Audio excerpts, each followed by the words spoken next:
just ended. He was a little excited.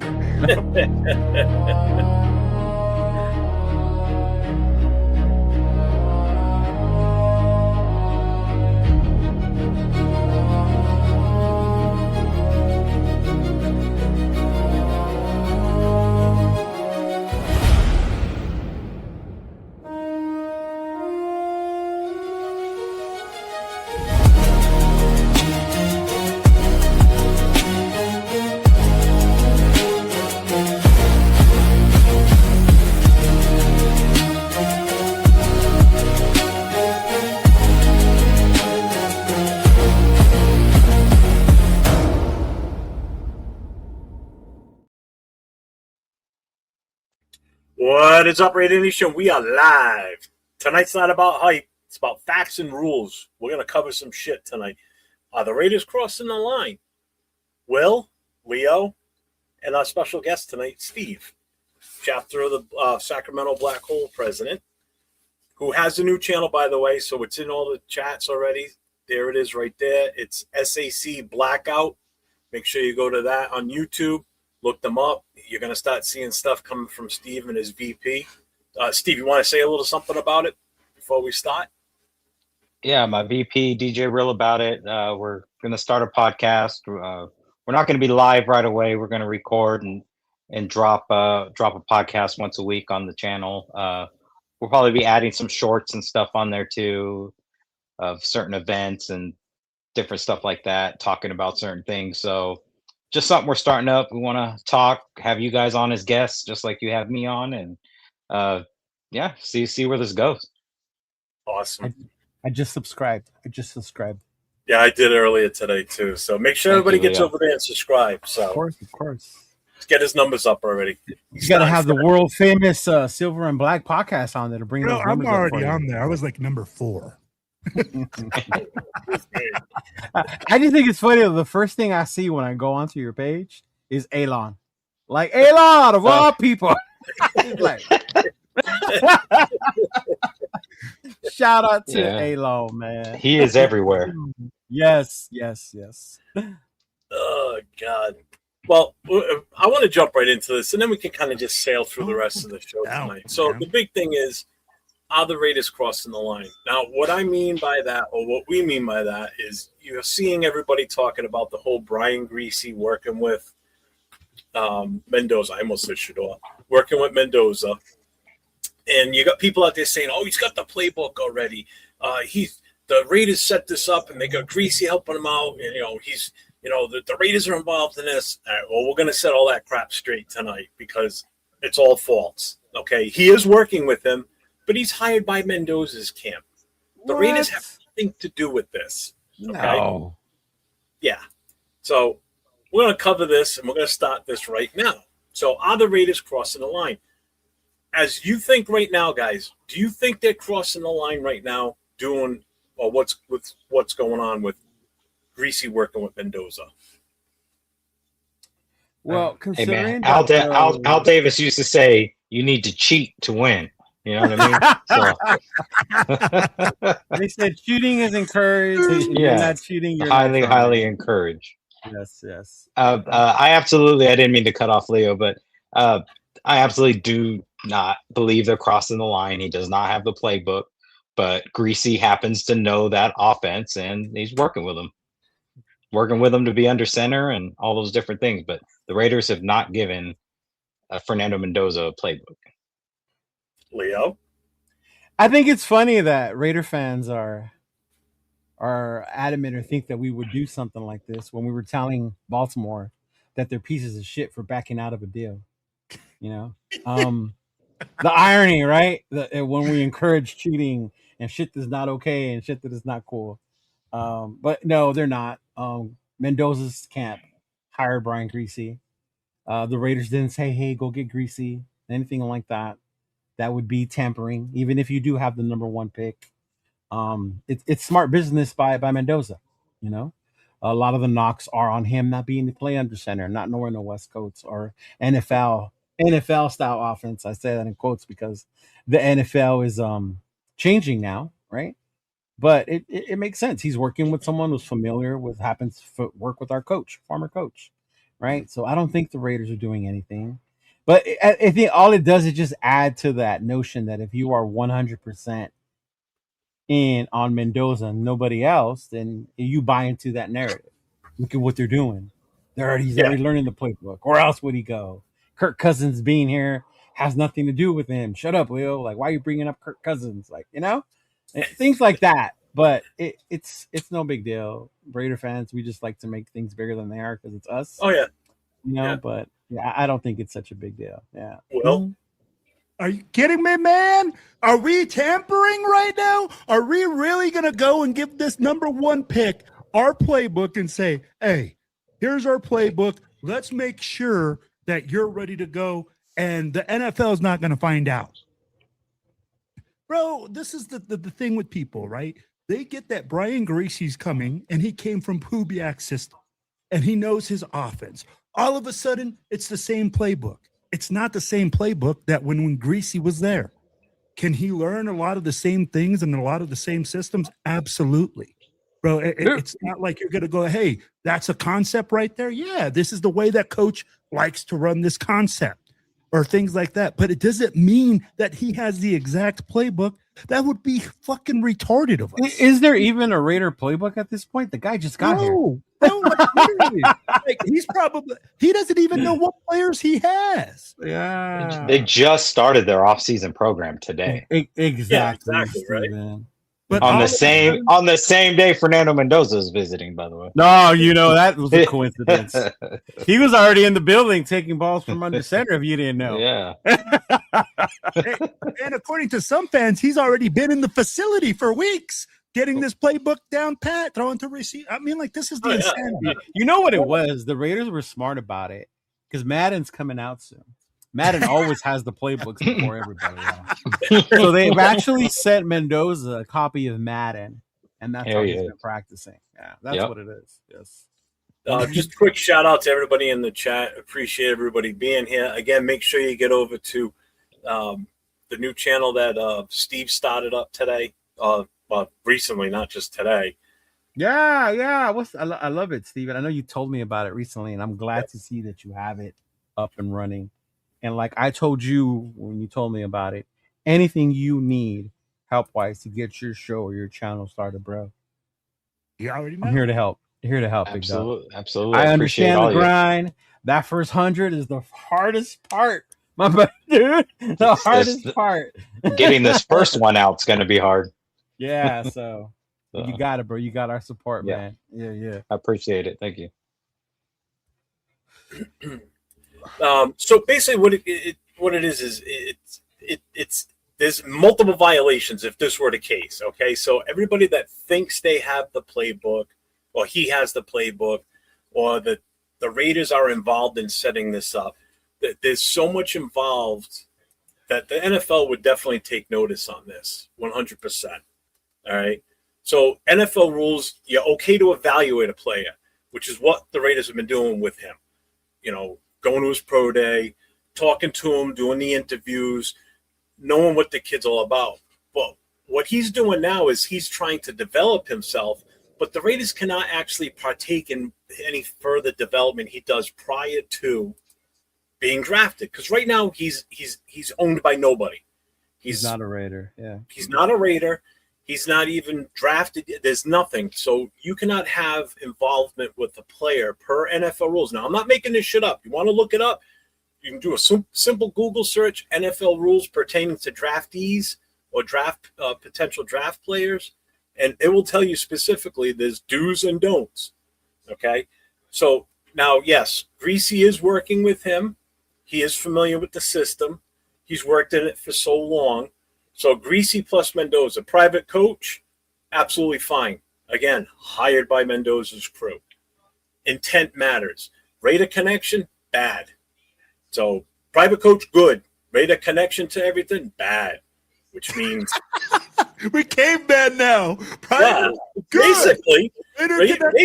Bad. Okay. You don't think Tom Brady's calling Griese and asking him how things are going?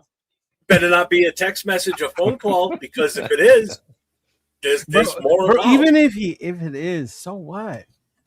Yeah, but do you understand the consequences? Is Tom Brady there at the workouts in a mustache and a sombrero? So you can't recognize but see, that's what people don't understand. That if that is the case, and they investigate this and find this out, you can kiss that number one pick goodbye. You will be penalized for it heavily per the NFL rules. They don't take this as a joke. That's the thing, because this is considered tampering, is what this comes down to. But not tampering like illegal tampering. Legal tampering. Well, this isn't illegal. This would be completely legal. I mean, illegal. Isn't tampering in general illegal anyway? Correct. NFL is lenient when it comes to the free agent process. Yeah. This is different. This is a potential prospect. Okay. So normal prep, yes. Something more, who knows? Crossing the line is exactly what everybody's got in their head with the playbook. How much of the rate is involved in this? Okay.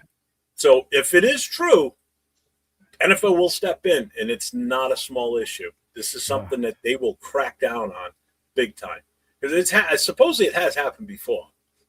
When? Where I don't know, but I know that I saw somebody say something earlier today that it has happened before. I didn't get a chance to look into it. Someone lost their first round pick for tampering? Maybe not their first. It might have been a later pick. But I know you've got people who gotten penalized for breaking rules. The Patriots lost draft picks for rules. Yeah. But not their first round pick. I don't think it's ever happened in the first round. So these are the potential penalties. Okay.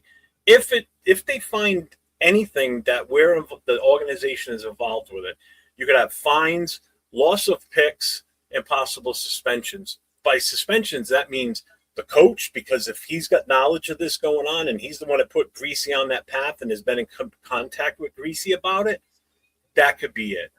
Okay. Could be penalties on players. Any player that may be assisting him in this process could also be an issue. So it's not just coaches and owners or front office personnel. It's also players too. So if there's a player that's out there helping him that is on the roster right now, that could be a potential issue too. Damn it, O'Connell. So here's my argument. Not my argument, but this is where I don't understand why some fans are saying what they're saying, because the Raiders have been so smart during the whole offseason process. Like with contracts, with players we've brought into the organization. Why now would we go and do something so stupid that could jeopardize the future of this team? Right? It's because we're fans, bro. Because we're literal fans. Like they're just fans. They're just people that are gonna go with whatever anybody says. They don't go to a source. They don't go anything. I mean, like literally, if somebody says the sky is red that day, everybody just goes and follows. I mean, look at how many people repost all the fake shit that gets put on Facebook, bro. They believe that stuff, and I'm just like, oh my god, are you guys that ridiculous? Somebody reposted Max Crosby's mom dying. Tim Brown one time. They had Tom Flores dying. I saw like 5 people post that. I'm like, geez. And then you call them out and say that shit ain't cool. I'm just reposting what I saw. I'm like, check what the hell you're posting. Exactly. They don't check no sources, bro. I was like, since when did Crosby's mom die? Clickbaiters, man. Clickbaiters. About it. We live in the era of clickbaiters. Bro, that's exactly what it is. So that's why you get that, Jeff. That's why you get people saying, oh, Mendoza has the playbook. I heard it from this guy.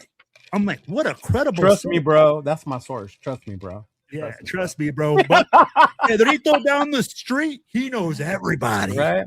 Like Bueno said, it happened before. Source. Trust me, bro. You know what it was? It wasn't what a draft pick. It was the Miami Dolphins with Tom Brady, because Brady was under contract still in 2023 when that happened. I'm sorry, 2022. Did you know that was the gripe Al Davis had with John Gruden and why he traded him? What? Because he was still under contract and the Buccaneers were talking to him about trying to lure him away from Oakland at the time. Yeah. That was Al Davis's whole gripe. What pushed him to move forward, because I guess they already were like bumping heads or whatever. But yeah, and I was like, that's some shit that Al would do, bro. Mm-hmm. Yeah. But so basically, worst case scenario would be your draft would be impacted by losing draft picks, and also the reputation damage to the coach, the organization. I mean, how much more damage can the organization take already anyway? To spy tech, any of that credibility, that affects them in more ways than you think, too.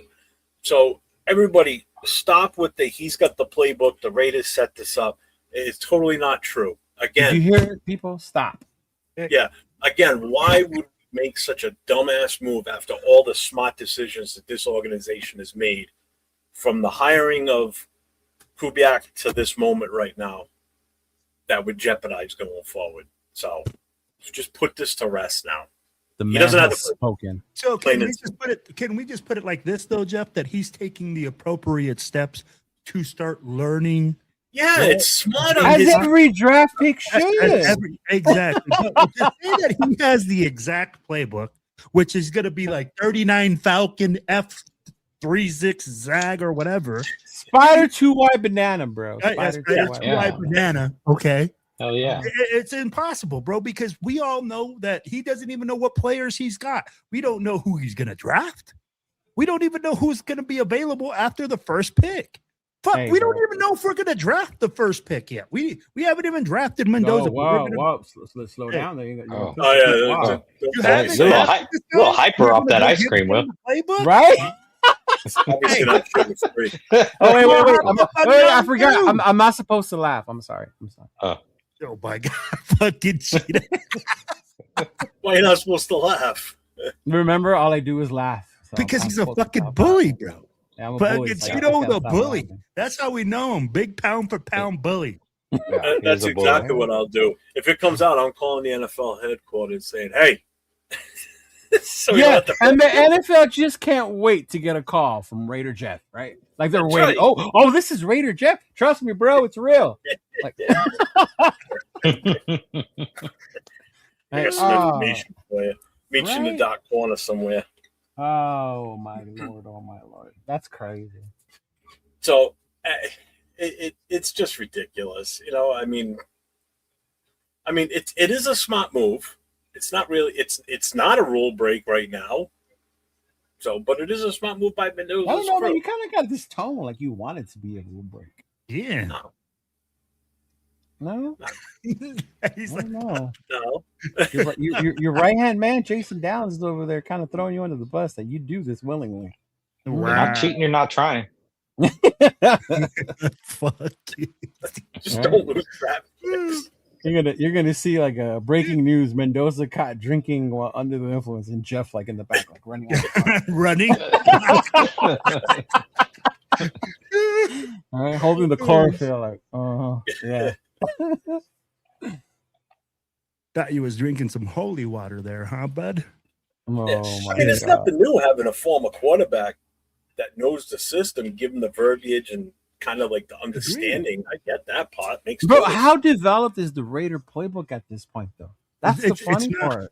I'm sure they got a playbook already. They have to. Well, it's Kubiak has his playbook and his system, but he's still gonna what? Well, the big thing is to what he has. How much has it changed since Griese played?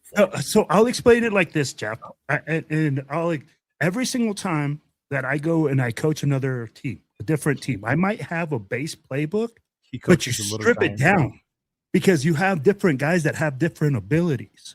Yeah, so we don't you have can't a use your whole playbook and be like, hey, I'm not going to come here and go, hey, when we don't have 5 wide receivers, you're not really going to focus on a 5 wide receiver package.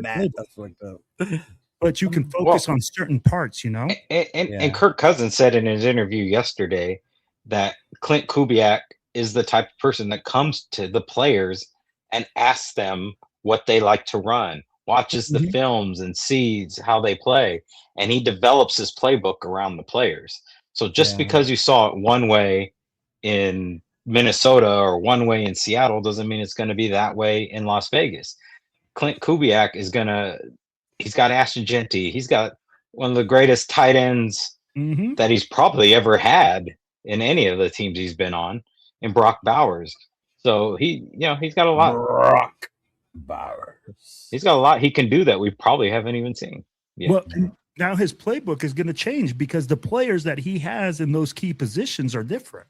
So you try to maximize your players and say, hey, we're going to scrap this. We're going to use more of this. I mean, like he can go into 12, 13 if he wants to go 13 personnel and use that playbook more heavily than others, or that part of his playbook. So the concepts and the system remain. Yes. But the verbiage would change because you don't want other teams to catch on to your verbiage. Remember, every single time that you go out to a new team, you are going and you're interacting with those players. Those motherfuckers ain't stupid. We wouldn't have a replay of the Super Bowl against Tampa where they knew everything. Well, I was just going to say that. Again, you changed the verbiage. Let's go back to 2002. Because what you were saying about the playbook thing, like I don't know why I go down this rabbit hole with people. I do it sometimes on Facebook when I'm bored, and I shouldn't. Their argument to me when I bring that up, of course they have a playbook. It's the one he's bringing from Seattle. So does that mean every time we play the Seahawks, they're going to know what we're doing? And that's the thing, right? If you don't change the verbiage, if you don't change the verbiage, and if you don't change wrinkles and add things and take away things, then people are going to know what the fuck you're doing every year. Well, these guys, they'll change the verbiage and they can change the way the play lines up too. And look, it can be the play, but they disguise it and it looks like something else. It looks like they're in a different formation, but they're actually doing this play. Hey, Boogie, you want to put money on that? Since you're so sure. He says that every week when he comes on one of these shows. I want to call him out. Are you so sure? You say it every week. You want to put money on that? Broncos 16-1, Chargers 8-9, Chiefs 5. You want to put some money on that? Chargers and the Chiefs about right, I think. Broncos 16-1? Come on, bro. You have to change the verbiage. Yep. You got to change the verbiage. Change the verbiage. You have to, bro. I'm like, if you're sitting there saying the same thing, I'm telling you, players pick up on such crazy things. This is not how I thought we were going to open up today's show, by the way. What's that? Oh, really? I didn't know. I really thought we were going to open up with the signing, of the veteran quarterback that we have in the room. He finally signed his deal yesterday. It's official. I was getting a little nervous. We might have a Ravens situation going on. Maybe Kirk didn't pass the Oh, Jesus.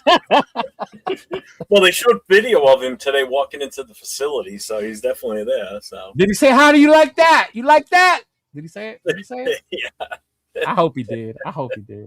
He had a good interview yesterday. I forgot what show that was that he was on, but I watched on. Was he on with JT YouTube. probably? No, it was Amber Theo Harris, I think. Oh, okay. Oh, he's probably too vanilla for JT. He might cuss him out or something. Probably. But Amber Theo Harris, that's a good one. I gotta watch that one. I was pretty busy yesterday and this morning, so I'll get on and I'll watch it later on today. But let me ask you guys this, right? Since Cheeto brought it up, Kirk Cousins, they're saying that he's not coming in here to be a mentor. A lot of people are saying, "Oh yeah, he's going to be a mentor." And this and that, and it doesn't sound like the Raiders are asking that up. Rewind a little bit. Who's they? First of all, who's they saying he's coming in to be a mentor? And what's the Raiders saying? Fans have been saying that we needed Raider fans. Like, if you've been paying attention to all the boards, people were saying that. And analysts too. Post on Facebook, Leo. Yeah, on Facebook. I'd be like, where else do you want to see it? I'd be like, Twitter. Is it a certain content creator? Maybe. Ones that don't do their research. I'm not into like ones that don't watch game content creators or stuff like that because I'm like, I know who it is. You don't have to say no more. This dude already. My sources tell me that. Don't you start with that? I don't watch that bull crap. Ain't nobody watch that caca here, bro. I think that's how I'm gonna start running my podcast. Okay, so it's not the Raiders that are saying the mentor thing. I just wanted to clear that up, brother. Go ahead. The Raiders were like, from what I hear is Q Myers came out and said as well on his show. He's like, bro, he's not here to be a mentor. He's here to come in here and win games and grab the bull by the horn and try to make this team a competitive team, a playoff team, competitive team. Can you blame him? He doesn't want to go out there and bomb. What player wants to go out there and shit the bed on the field? Of course he wants to go out there and be the best he can. Right? Am I wrong? He's coming to play. He's coming to play. He's coming to hopefully get another contract with another team after this season. And he's getting another banger contract. Yeah, another guaranteed contract. He's not coming in specifically to mentor, but just his actions and being there, what he does is gonna mentor. Yeah. You know what I mean? So he's coming to play. He's not coming to hold a clipboard. Careful now. You're gonna piss people off, brother. Um, I'm warning you about that side of YouTube right now. You're gonna piss people off. Yeah. and I did hear some misinformation yesterday on another show. I gotta watch that interview. Okay. Pertaining to Cousins' contract. So Genius, we went through by this the way. last week. All right, I covered this last week on our show. Genius. You know how much he's getting paid and everything. The money's not the issue. That $10 million that we would have to pay him next year kicks in after the third day of the 2027 season. So day one comes, we can cut him and we don't pay him anything. Mm-hmm. If he's still here by day 3, we have to pay him the $10 million. If he's here by day 5, his full contract kicks in, that 80-something million that's left. All right. So it's day. Are you sure the Raiders can cut him day 1 and not pay him, and it's not guaranteed? We can cut him day 1 or day 2. If he's here at the end of day 3, we owe him the $10 million. If he's so here, the Raiders didn't verbally agree to give him that $10 million? No, not based on this actual written contract that was signed. The way the contract's worded. You saw the contract? Huh? You saw the contract? I didn't see the physical contract, but that's the verbiage that's coming out of it. That's what people took. Where did you see the verbiage is my question. My understanding was that we're giving him $10 million guaranteed. No, Leo snippy. What Will just said. Jeff, so my understanding, just so on the verbiage, was that he is guaranteed those $10 million. Yeah. But we're only giving $1.3 million in base. Okay, never mind. I take that back. He can do that the third. We have to pay him that by the third day. I read it backwards. Thank you. Okay. The $80 million of the the future salary becomes fully guaranteed by the 5th day. Yes. This is basically an $11 million contract, so but our cap hit's only going to be like 1 point something million. Because a lot of the confusion is people think we don't have to give him that $10 million. Yeah, we do have to pay him that by day 3. That's why I was being snippy, because you were saying the opposite. Why should you say that? Yeah, why don't you just cut the tape there, man? On the bush. Leo needs some ice cream, Will. Really? Because I was trying to be nice and say, hey, dipshit, that's not right. Would you prefer I say it that way? What's up, baby? Yeah. Coach wants to know who's Amber Theo Harris. Bro, you don't know who Amber Theo Harris is, Coach? It's been working with the NFL a long time, bro. She started with Baltimore.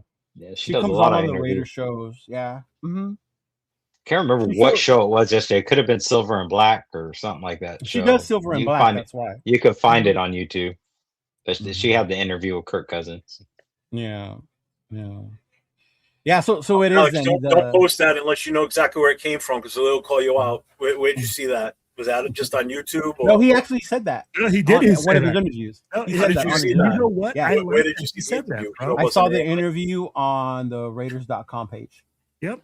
No, he said it, and that's factual right there. Though. Yeah. I'll be like, a coach is supposed to teach, not another player. And that's exactly what Kubiak said that day. Yeah. Oh.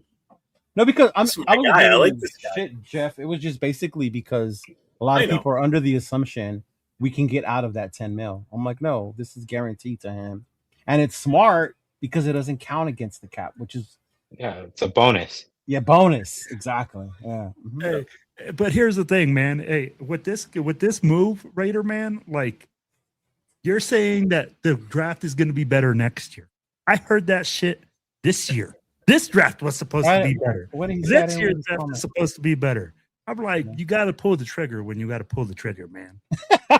Big Lick is funny. Ain't no one. Man. The way I look at it, every single draft has players, man. You cannot just overlook any single draft. You can get solid players, starters, Pro Bowlers on your team. I don't care what they could say this is not the strongest draft, but you can get guys in this draft. So you can't overlook it and say next year is going to be better. You know what I mean? You got to get guys this year. Because I looked up a draft.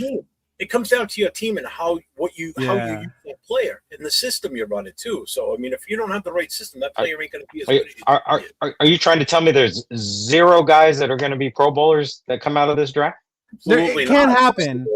So it's funny you bring that up because I started doing these little AI videos to not get away from this so much.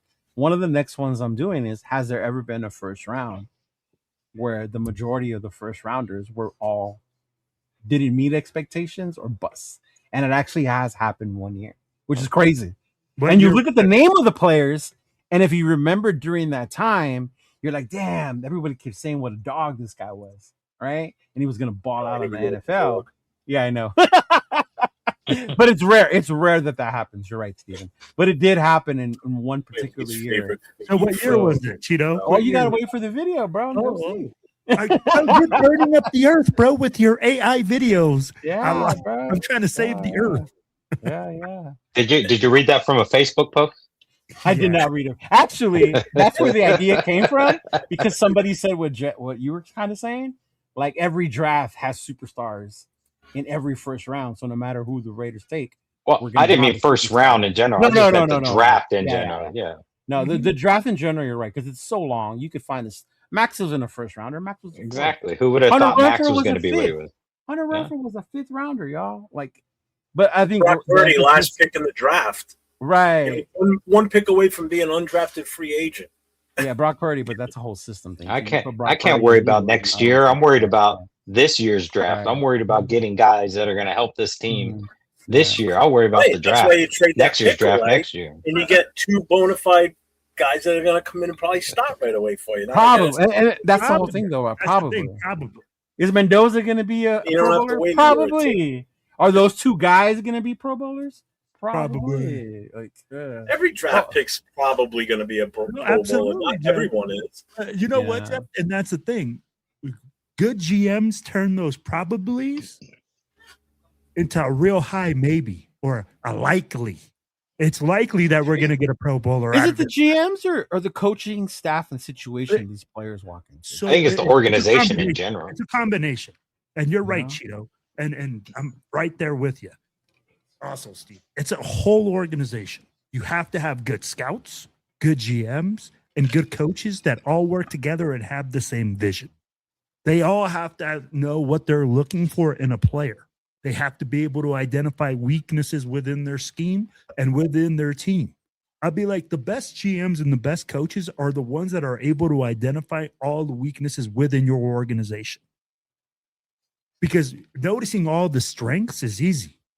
People are quick to say how good you are at certain things, but they don't, and they'll tell you how bad you are at certain things, but they can't tell you how to get better. Yeah. You know what I mean? Well, so they can tell you things you can do to get better, right? But they can't do it for you. Yeah. So like Tyree's a prime example. Go ahead. All the physical ability, the height, all that, right?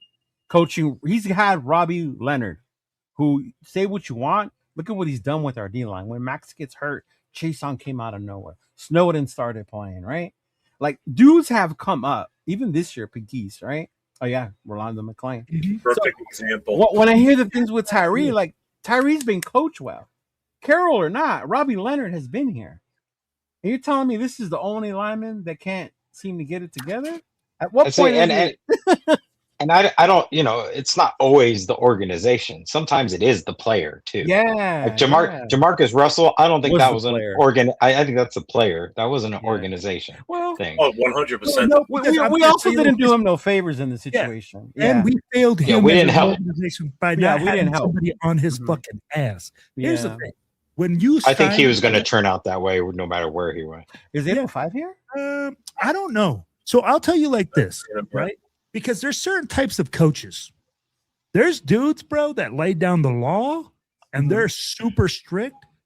We just didn't have the right support system around Jamarcus Russell. First of all, if you already given him tape and you know he's not watching tape, why are you playing him? Not only that, but you didn't want him to begin with. Yeah, so I think Kiffin kind of in a way went out of his way to show people why I didn't want him. And instead, I guess maybe in my eyes, instead of shaming you for the tape situation, make it a learning experience. Like, bro, I sent you this tape. I know you haven't watched it.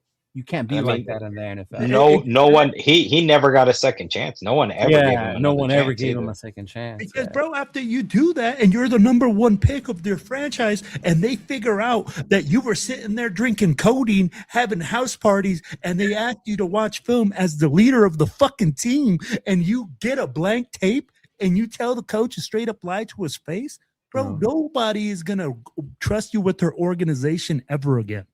I mean, Kyler Murray just plays video games, and he got a second chance. Hey, yeah, but Kyler's got athletic ability that gets him by. That's basically the $100 bill on the back of the playbook, like Bo Callahan. Yeah. Well, they got that from the Jamarcus thing, but But yes, I think a lot of the times it's the organization. Yeah. But I think sometimes it is the player.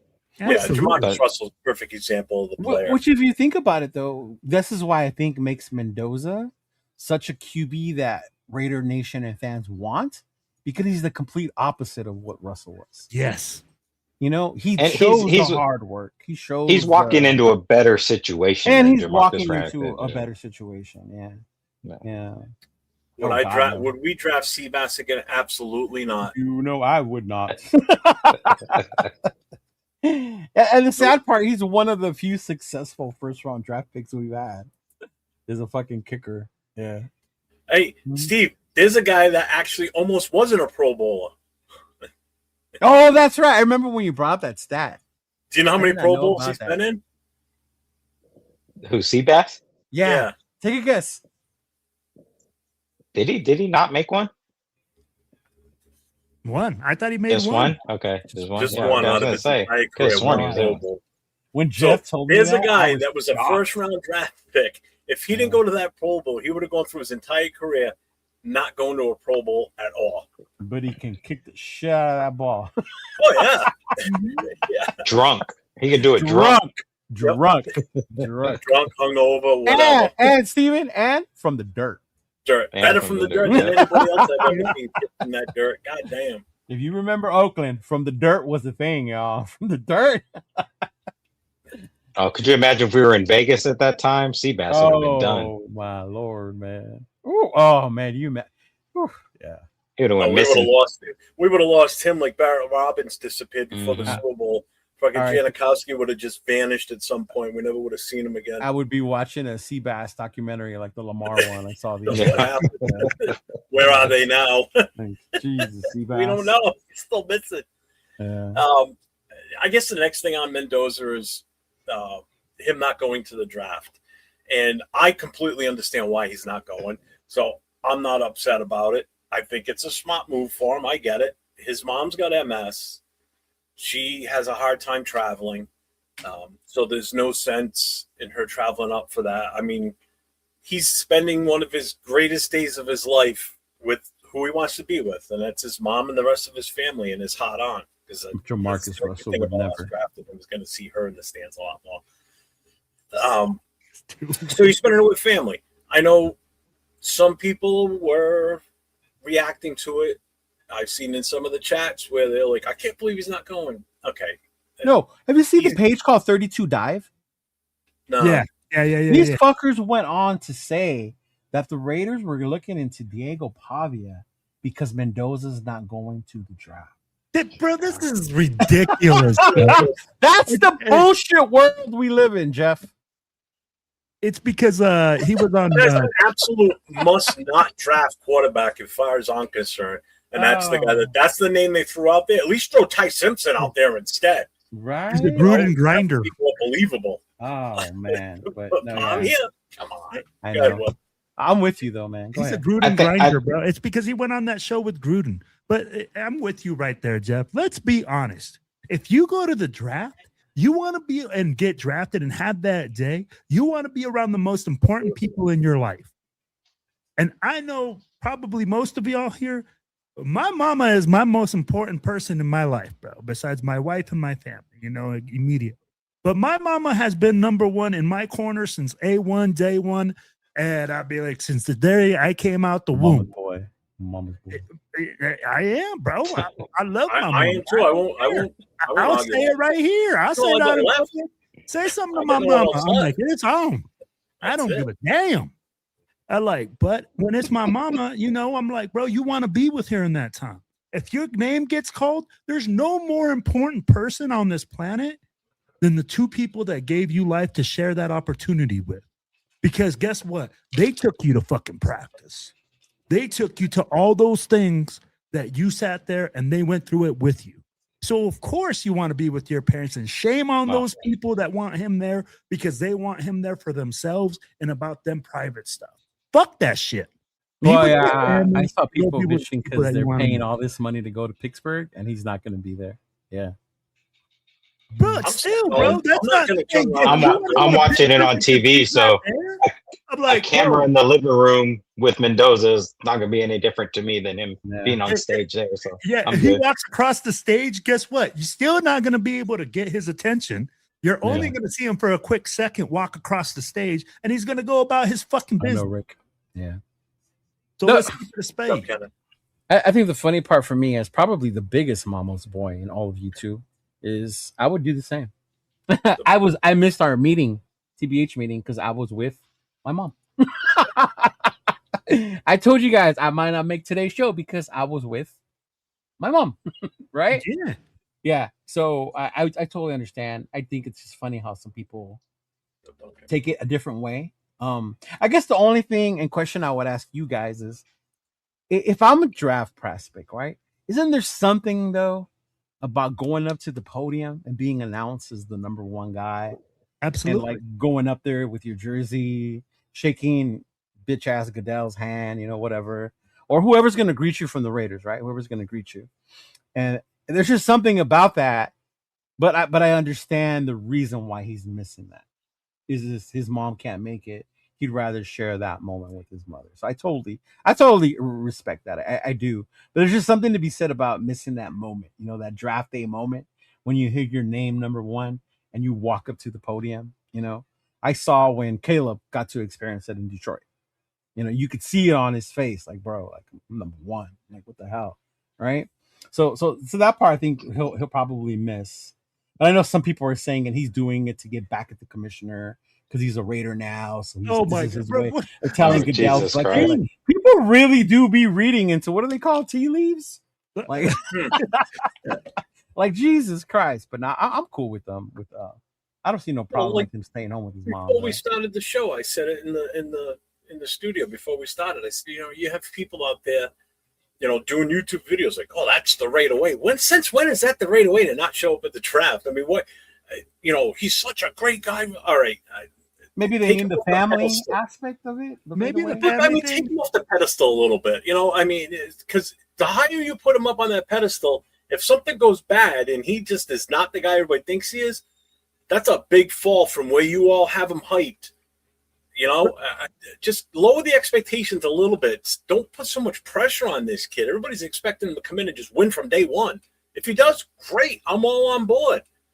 But it's like... And if he doesn't, will you be just as happy that you were right? Say that again?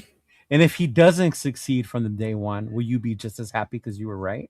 No, I actually will be pissed because that will piss me off more than anything, because now I'll really be pissed because we didn't do what we could have done with that number one pick, and I think we would have wasted it at that point. They should have listened That's to what you. I'd be pissed at. I wouldn't be mad at him.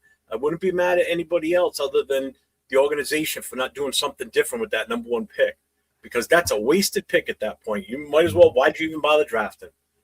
I'm gonna tell you what somebody told me on TikTok today. today. The lights off on day one and not even bother picking up the phone to dial in who would take it. Did Jeff go work for the Raiders already, since you know all the answers? I'm sorry. I just like to keep it real. I just got told this. Jesus Christ! I got told this too, like a couple hours ago, because I said exactly what you're saying. Right? Like, dude, like I value. That's all I see. I think the saddest part, Jeff, about all that and the expectations, it's not even about the kid himself. People think when we say it, it's because we don't like Mendoza, we don't want Mendoza, or for whatever, right? It has nothing to do with the kid as a player. Well, for me anyway, it has nothing to do for him as a player. For me either. Yeah, but it's just more with like thinking outside value-wise, what you could get if it was there, right? I'm not gonna cry if on the 23rd they say his name out, I'm not going to be mad. It's like, okay, that's what we're expecting. It's time to get to work. I think what makes it sad though is when you get those responses from fans or people, it kind of makes you like, oh, this is why people don't like the kid, because you motherfuckers get to this extreme about it, right? Yeah. And to me that sucks because I don't have anything against the kid. I really don't, other than his quirkiness, if you will. You know what it is? Yeah. For me, it's the amount of hype that fans are putting on it that's making me want to dislike him, but I don't. That's the whole point. It's just like, I mean, it's not his fault. And that's what I got my point. It's not his fault. It's not. It's the way the fans go in that direction. Sometimes it's like, slow down. Yeah. Good Lord, I didn't see even this much admiration for Genty last year, and everybody thought he was generational, this and that. This is out of control this year. It's a quarterback. It's the quarterback. Wanting for his car, going to the playoffs all of a sudden. Quarterback. It's been so hard for us to draft one. I think people are just finally excited to get a guy that we've seen our rivals get one, right, Steven? We've seen our rivals get one and make it to the Super Bowl and the playoffs with them. Herbert, Mahomes, Knicks, right? Yeah. You see your rivals draft one. Yeah. Whose fault is that? I don't even like Knicks, and he's been in the playoffs since he's gotten in the league. Right? Yeah. We pass on CJ Stroud because McDaniels didn't want to pull the trigger. Right there was the biggest one I remember. Yeah. But let me ask you guys this. With all this added pressure of him having this, is that going to make it any better for Raider Nation? I mean, like, this kid is getting so much pressure just because he's the number one pick that he's supposed to take us to this promised land. Oh, he's the guy that's going to put this team on his back because he was efficient in college and did it at the college level. Now he's going to be able to transfer it to the pro level and immediately, because people are not even talking about, waiting 2 or 3 years. They're like, oh, man, he's going to take us to the playoffs next year. I'm like, what the fuck? Hey, but what team? Playoffs. I'm like, yeah, Jim Mora. Super Bowl. Wait, Jason, you're absolutely right, and that's what it is. And it drives me nuts. It's like those are the people that are come every season and say, hey, we're going to the Super Bowl. Yeah. I mean, you got to be real. There's a reason why we brought in Cousins. They're going to bring him along. They're going to bring Mendoza along slowly. I think the only way you see Mendoza week 1 is if he just somehow in training camp just goes off, looks completely better than Cousins, and they just have no choice but to start him. But I really think they're going to ease him slow, and they don't want to break this kid. They don't want to have another Jamarcus Russell or these guys that didn't make it with the first team and then make it later on with another team just because we didn't take time and develop them. We just let the kid get sacked, let the guy throw interceptions and just threw him to the wolves. They're doing everything the right way right now. And if people are expecting them to be a playoff team next year, you're delusional. I'm not saying it can't happen with Cousins. I'm not saying that Cousins can't come in and win a bunch of games for us, but I wouldn't go to Vegas right now and put my money down saying that they're going to. I see this team being improved, but if you think Mendoza is going to get drafted and just come right in and we're going to the promised land, like the Jets said about Geno, Geno's probably going to be disappointed. Yeah. Yeah, that was pretty funny. That was cool. No, the coach said that about Geno. Said Geno's going to take us to the promised land. Yeah, that's hilarious. But even as a coach, that's what you say. As a player, you want to hear that from your coach, right? Like, I don't want to hear, like, I hope you don't fuck up like you did in Vegas. Yeah. So it says, Jeff, if the projected number 1 pick was a DN or a left tackle with as much hype as Mendoza, I doubt it. Great question, Money Chuck. Great question. Yeah, because you know what? And I would be fine with it because you would? If it was a defensive end or a left tackle instead, hell yes. At number 1? Are you kidding me? No, you're such you wouldn't be crying about value and you can get 2 players for 1. You wouldn't be crying about any of that? Because I don't think he's worth the number 1 pick. That's so the whole for you point. it is about Mendoza. So let me ask he's not the true number 1 value at number 1. What player do you think then is worth getting drafted 1 overall? Who's the number 1 pick? What is the player then Yeah. In all honesty, if Mendoza wasn't there, I honestly think the number one pick Would be consensus number one overall would probably be Jordan Love or Jeremiah Love. I keep saying Jordan because I think he's the most talented on this. It's him or Caleb Downs. He's a safety. That's a tough put at number one. That's a tough put at number one. But by pure talent, he's up there. But Jeremiah Love would probably be the number one. And at that point, if we were picking number one and he's the consensus number one overall, guess what? We're not going to take him. We don't need him. If you have the number one pick and you need a quarterback, and Fernando's the best quarterback in the draft, that's who you have to go after. There's no guarantee. There's no guarantee next year you're going to get your. When are we ever going to get our quarterback? Right. Next year. Well, we'll have. And then next year they're going to say next year's better. As the college football fanatic of the group, and you say next year, I'm going to tell you something. That lingo is going to change because of NIL and how long these kids are staying in college. Yep. Yeah. You don't know who's going to come out next year. Arch was supposed to be coming out this year. How'd that plan go? And right now, that's all everybody's talking about is Arch Manning, Arch Manning, Arch Manning. And Arch didn't come out on Fuego when he started playing either. No. There were questions about like, oh shit, this kid needs work. This kid needs time. Right? So I get the next year thing, like I really do, because of the names that are out there.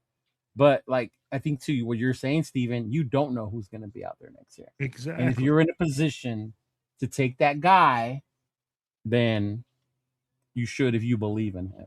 Yeah. Mm-hmm. We have the number one pick this year. You pick your guy. You don't give up any picks to move up to get a guy. You go, you get him, you draft him. That's it. Next year, most likely we would have to give up a bunch of first round draft picks to move up to get a guy, whoever it'll be. So I just get your guy. I think Mendoza is going to be a serviceable quarterback in this league. Okay, see, I know what I just said. I know what I just said. Proved my point. I just said. I didn't. The second it came out of your mouth, my head went. Rewind. Delete. See, he's.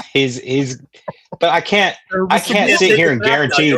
I can't sit here and guarantee. I can't sit here and guarantee he's going to go and win us a Super Bowl. You know what? I'm glad you said that instead of we don't. Yeah, we don't know. We don't know. I like what I've seen him do in college. I think he's going to be a really good quarterback in this league. Yeah. But I don't know. I don't know if he's going to be generational. I don't know if he's going to be a Pro Bowler. He needs to be. He's going to have to be. I mean, we're taking a chance with him with the first pick. We would need him to go win us a Super Bowl in the future. But we don't know. Is the juice worth the squeeze, bro? Huh? Is the juice worth the squeeze with Mendoza? Like, even if you don't think he's generational, or if you think he's more than mediocre, you think he's somewhere in between. Do you think it's worth it taking that risk if you end up finding your quarterback? Dude, absolutely. I don't even think it's a risk taking Mendoza. Okay. Number one. Any quarterback you draft, even if we wait till next year and all these guys that are supposed to be coming out, we don't know what they're going to be. We don't know if Arch Manning's going to come out and be anything like his uncles or anything like that. We don't know. There's so many guys that have come out of the draft that we thought were going to be the say-all be-all in the league, and they disappeared. They were nothing. Right. And then we've seen so many guys that were drafted later that turn out to be good.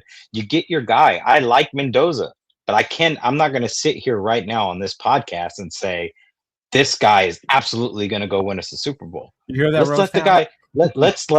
Let's let our coaches and this organization build this kid up and teach him how to do things, and then hopefully in the future we are going to be winning a Super Bowl with this guy. Where did you guys find this guy with all this logic? Jesus Christ. If y'all don't follow him, go follow him right now, goddammit. See, Rick said it right here. Like, where did you see that?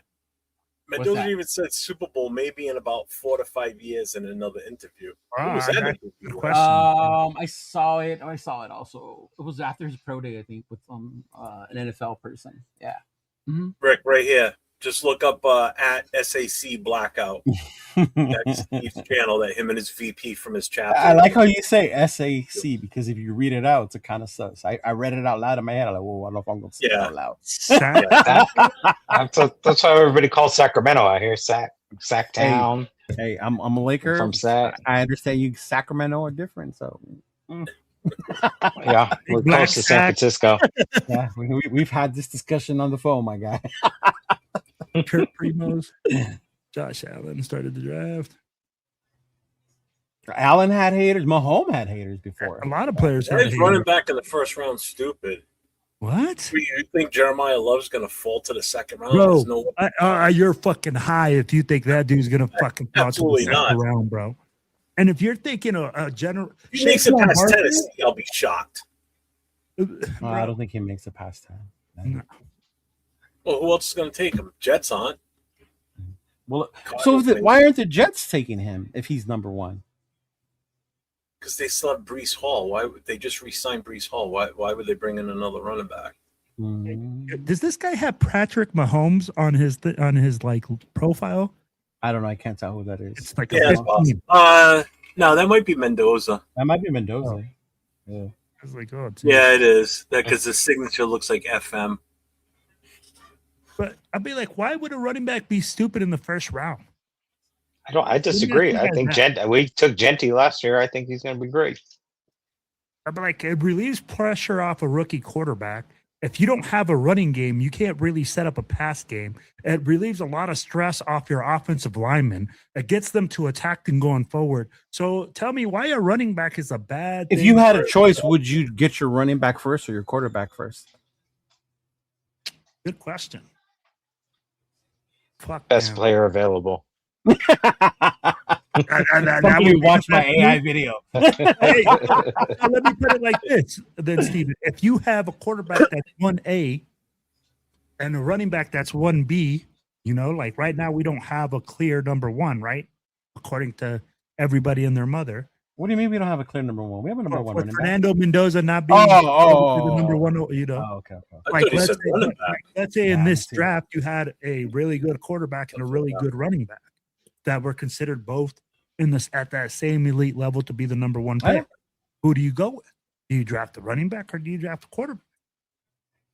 If you need a quarterback and you got a great quarterback sitting there in the draft and a great running back, you got to go quarterback, in my opinion.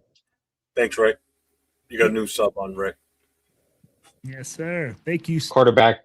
Rick. As much as you need a running back, a quarterback's the most important player on the team. Yeah, and over the years, the running back position has been devalued, because the notion of taking a running back in the first round, why would you do that? There's so many. Back in our day, right, Jeffrey? You took running backs in the first fucking round. Oh, right? God, yeah. Barry Sanders, Emmett Smith, bro, like Adrian Peterson. Marshall Faulk, Edgerrin James. Herschel Walker, all Tony Dorsett. Like, you took these guys in the first round because running backs were the big difference back then. Yeah. Mm-hmm. No, absolutely. Yeah. Still think you need a good one, though. I know they try to devalue that position, but look what happened to us once we let Jacobs go. Yeah. I mean, we definitely still need a running back in this league. You do. Marcus Allen, coach. But they're not highly valued like they used to be, basically. No. Which to me is crazy. No. It's a passing game. To me, as a fan of football, I hate it because running backs is still one of my favorite. Yeah, I love the running back positions. Yeah, like that's always my favorite player on the Raiders. Normally, is the running back. I mean, I don't know because fantasy football's turned into all those PPR leagues. Yeah, when fantasy football first came out, running backs were gold. Now everything's damn PPR. Yeah. Oh yeah, your wide receivers. I thought this was game on Wednesday. Fucking forgot what I was going to say now. Oh, it's going to be interesting.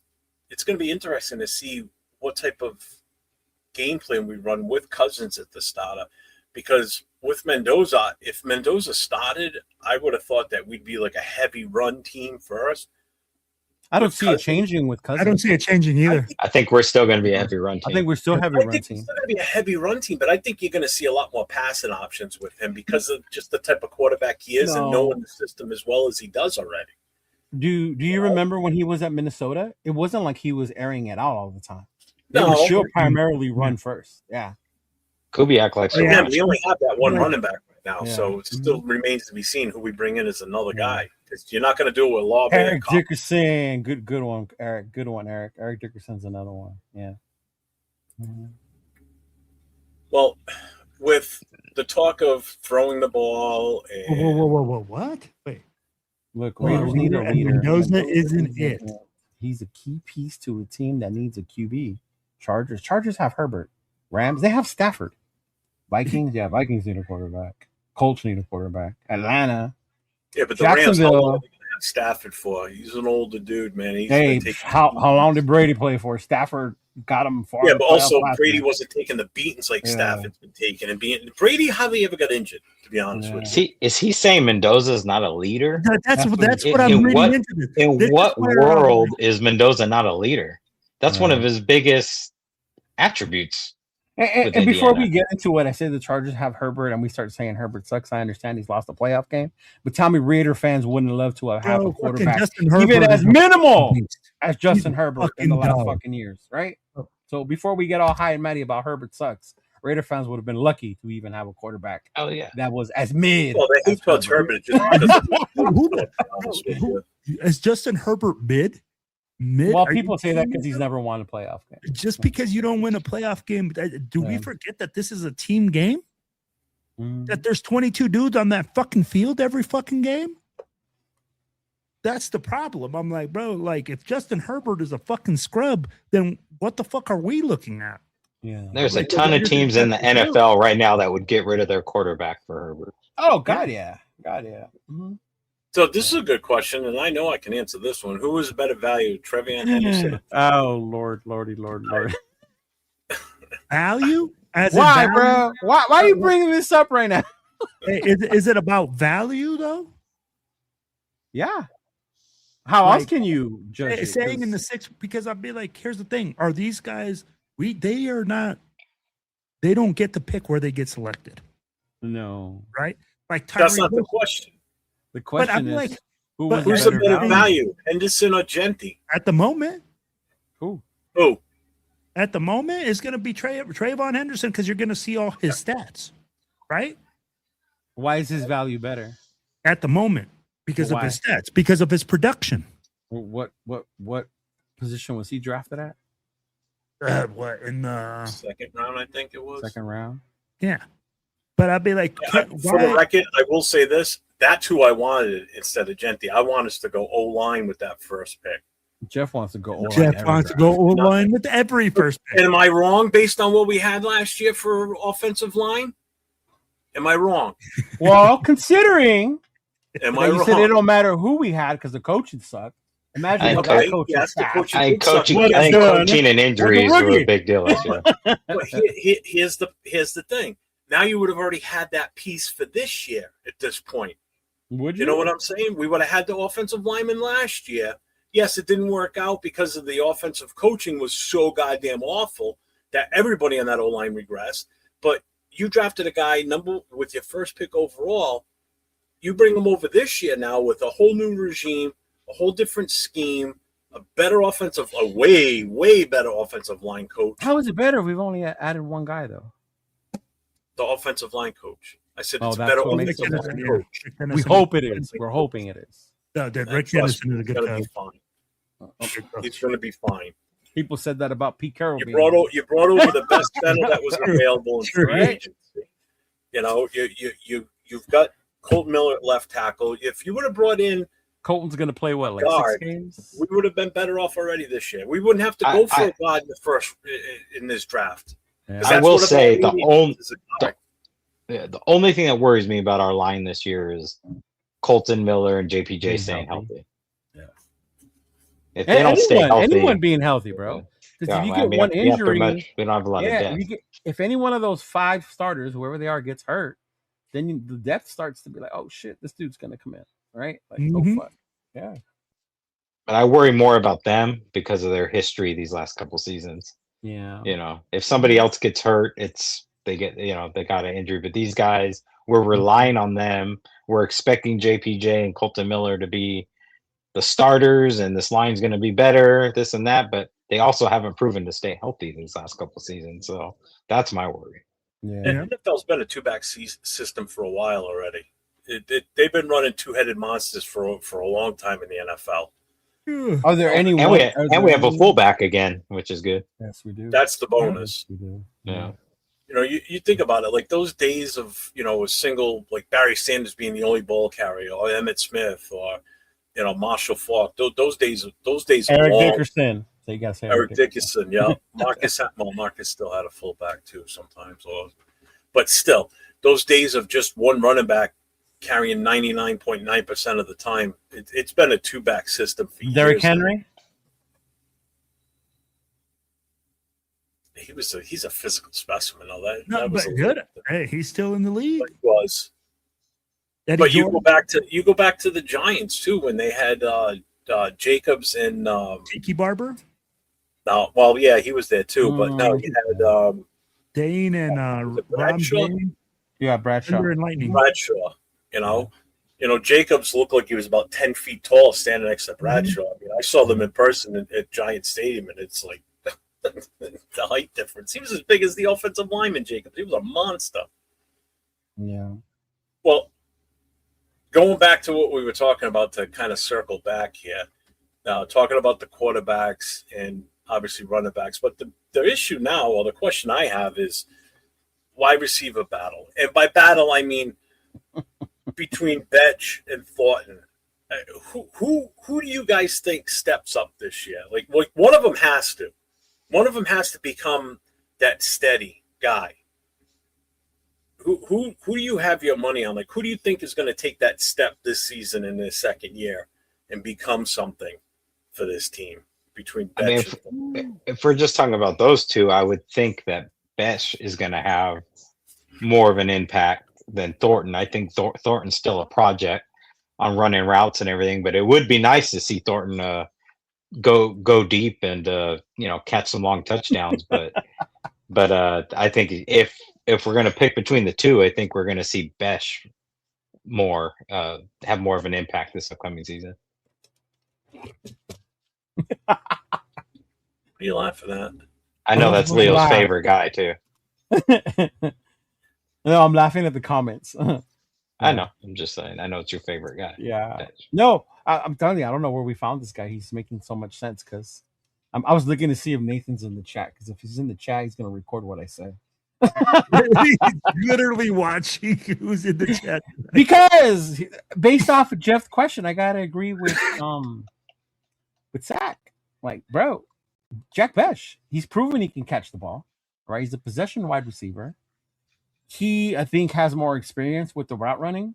So if it's between those two, who I think would benefit from a Kubiak system, I would hopefully say Jack Besh, because maybe he can scheme it up where he finds him in open space, gets him more open. Thornton's a project, bro. Speed, size, cool to have. But you still got to know how to play wide receiver in the NFL. You got to be able to know how to get open, right? You got to be able to catch the ball when it touches your hands. That's what I was going to do, was put your thing up. Well, somebody's asking about your page. But, I just put it back in the chat again, so it should be on all channels. They asked about Will's page too. But I have to agree with you. If it's those two, Jeff, I would, if I had to put money on those two, and I'm a gambling man, so I will put money because that's what I do. I'm that dumbass. I would put it on Besh having a bigger year than Thornton in this Kubiak system. Based on the fact that with Kubiak here, maybe he gets more out of Bowers and Mayer combo, right? So he collects pressure off of these wide receivers. We get the running game going, bro. You get the running game going. Jesus Christ. It alleviates so much pressure. Yeah, on the passing I just think coaching was so bad last year. We didn't know what we had in these young guys. You know what I mean? And if you went to a game, you saw it, how bad the coaching was. Mm-hmm. Like, oh my God. Oh, yeah. Well, did you put your channel in the chat? What? What up, Mike? No. Put your channel in the chat. So I'm streaming on the other thing, so I can't. I got it. All right, so Will, what's your take on the Thornton and Betch? And the reason I only picked those two is because they're the second-year guys. We already know what we got Tucker. But somebody threw Naylor's name in there, and it could be. Naylor's gonna like so again. I rephrase this.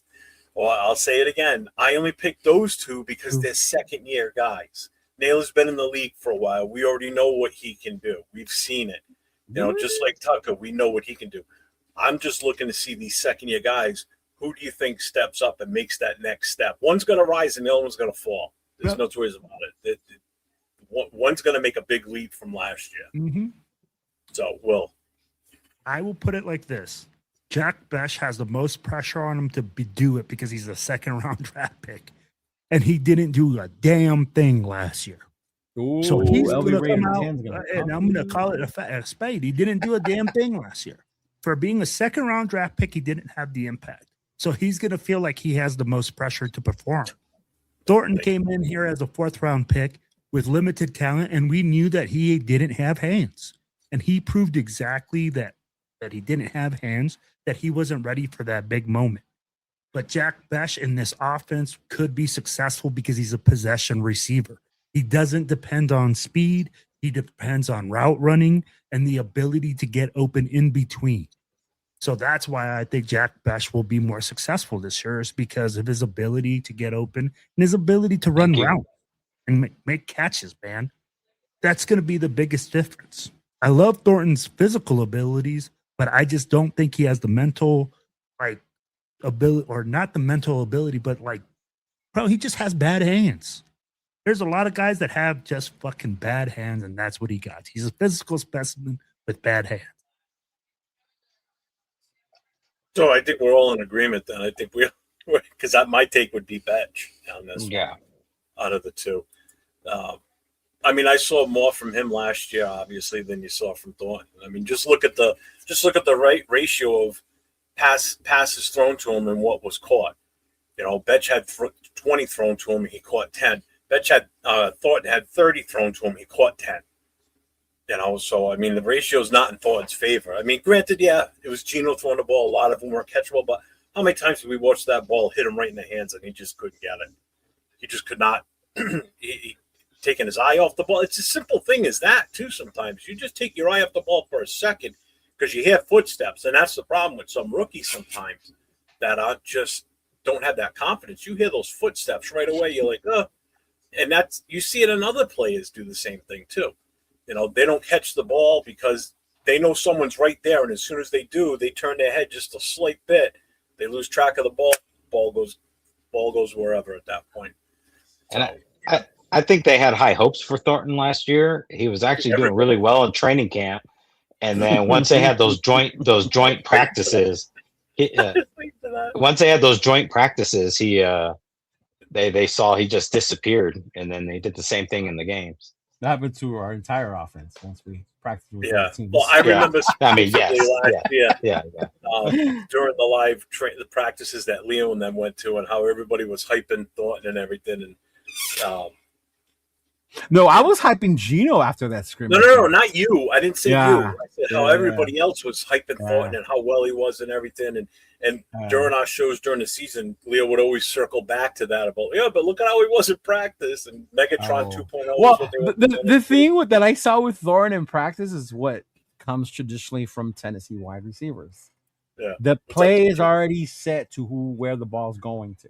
These wide receivers know that. So you don't see them fully running a route or fully blocking or what they're supposed to if they know the ball or the play's not coming their direction. They take plays off, basically. And that's a hard thing for them to get out of, right? It takes, So that was it. If he could have gotten that, and I remember specifically being out of practice and him doing it, and I'd be like, that's the part I'm talking to you about, that part right there. And that's hard to get out of because it's instilled in you as a habit. It's part of you. I won't do that in the game. If you do it in practice, more than likely you're going to do it in the game. Yeah. Mm-hmm. Yeah, you practice the way you play.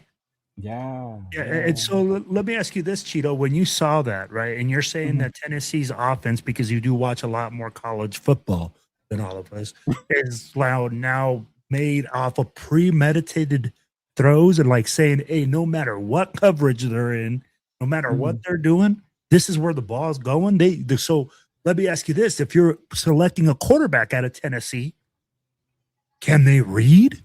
can they read the whole field? You know, this was the whole thing with Fernando Mendoza, right? Because he reads RPO. People were saying, oh, he can't read the whole field because he does RPO, which obviously people don't understand. He's actually reading exactly what he's supposed to be doing. He could read the field. He's just doing a certain job. So are you saying that Tennessee guys are prone to being worse at that because of that part?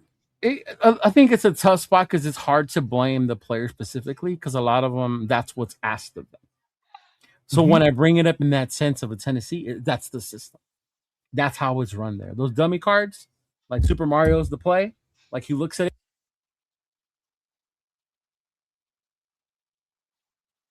Cheeto, your mic.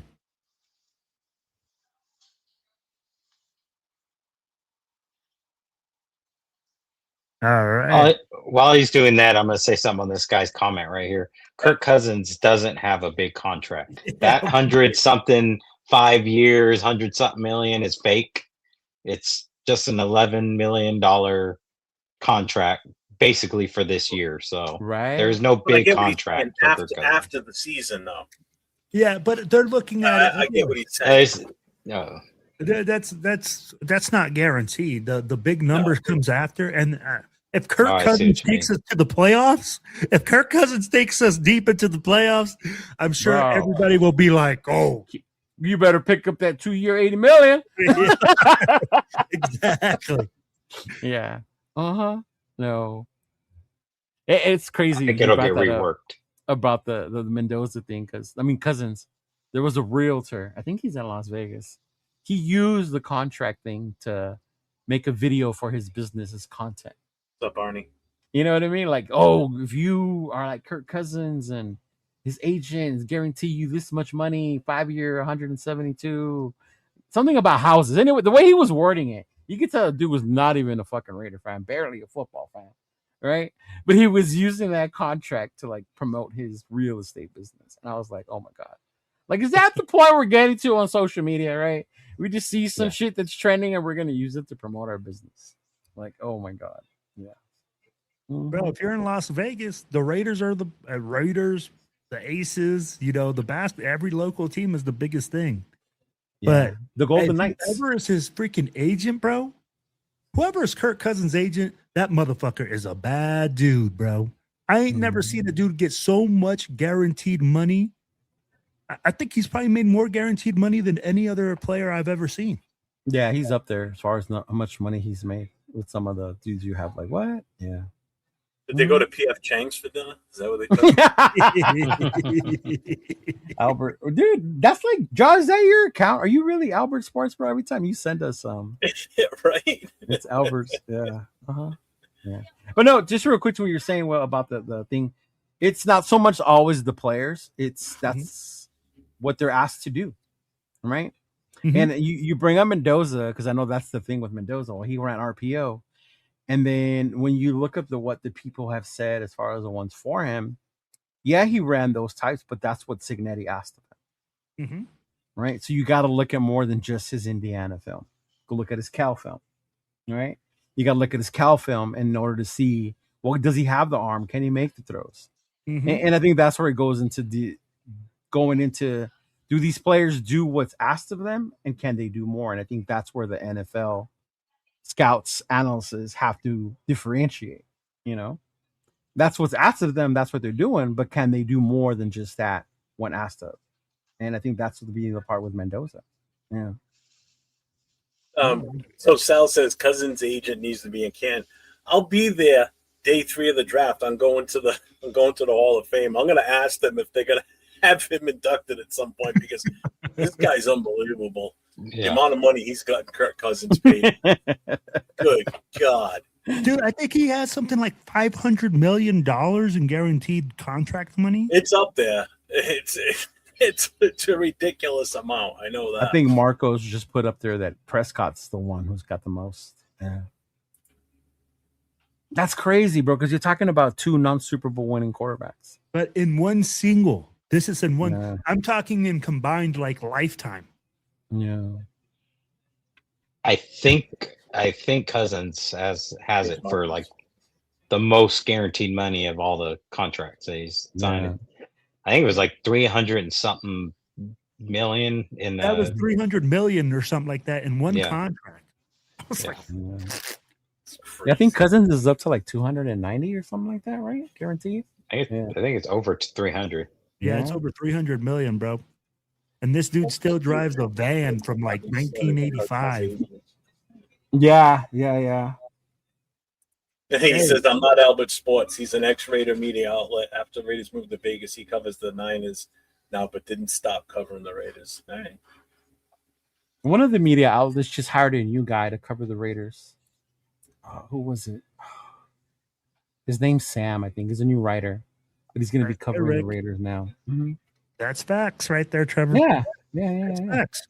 That's a straight out facts that they all ran RPO. So this whole thing of that he ran RPO so he can't read a defense is null and void.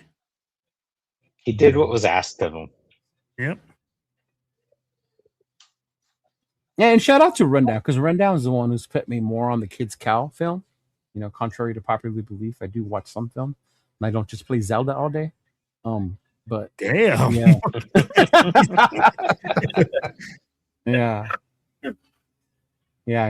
Rundown's the one that just shared with me some of his cow. Mm-hmm. 317, 317 mil. Yeah. So it was 330 for Kirk Cousins before I deal with him now. Arnie with a question: who is the Raiders' breakout player this season? Who will be the biggest letdown? Ooh. The letdown is going to be the fans. So you know what though, Cheeto? That's where I can agree with you, because there's so many fans out there that no matter what this team does, they're always so fucking negative about everything. Yeah. And at the end of the day, like when you talk about the experience of going to the game and doing a lot of that, us as fans have a lot to do with that.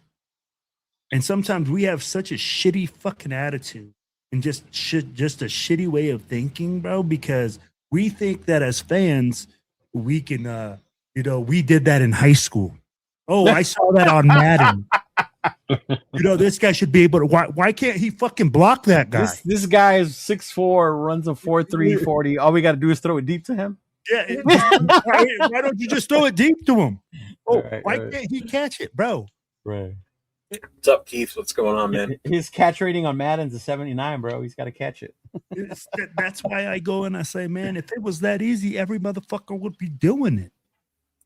But it's not. They're going to take Mendoza to the cat house.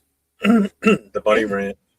The only reason I say the fans is not to be a dick or anything, but it's because I can already see it. Like, if he gets in there and he's struggling, we're not winning, instantly it's going to be Jamarcus Russell vibes. Jamarcus Russell's vibes, right? Mm-hmm. See, we shouldn't have picked him, right? We should have traded. See, we should have took. And say someone like, I don't know, Bane with his short arms is having like an insane season, right? And you're like, damn, see, we should have took him, and imagine him alongside of Max. And I think that's the part that's going to be like, if you're down for Fernando right now and what this team is doing, then you need to be patient and stay down this upcoming season if we don't win more than 7 games, right? Don't start bashing them. Kubiak ain't shit. He's another McDaniels. Yeah, but people were calling Peyton Manning a bust after his rookie year. Right, exactly. Right, yeah. But here's the pushback on that, Leo, because now, and I agree with you 100%. I've been saying it too for weeks now, that everybody that's a fan just needs to calm down, and everybody on this organization gets a pass this year, as far as I'm concerned.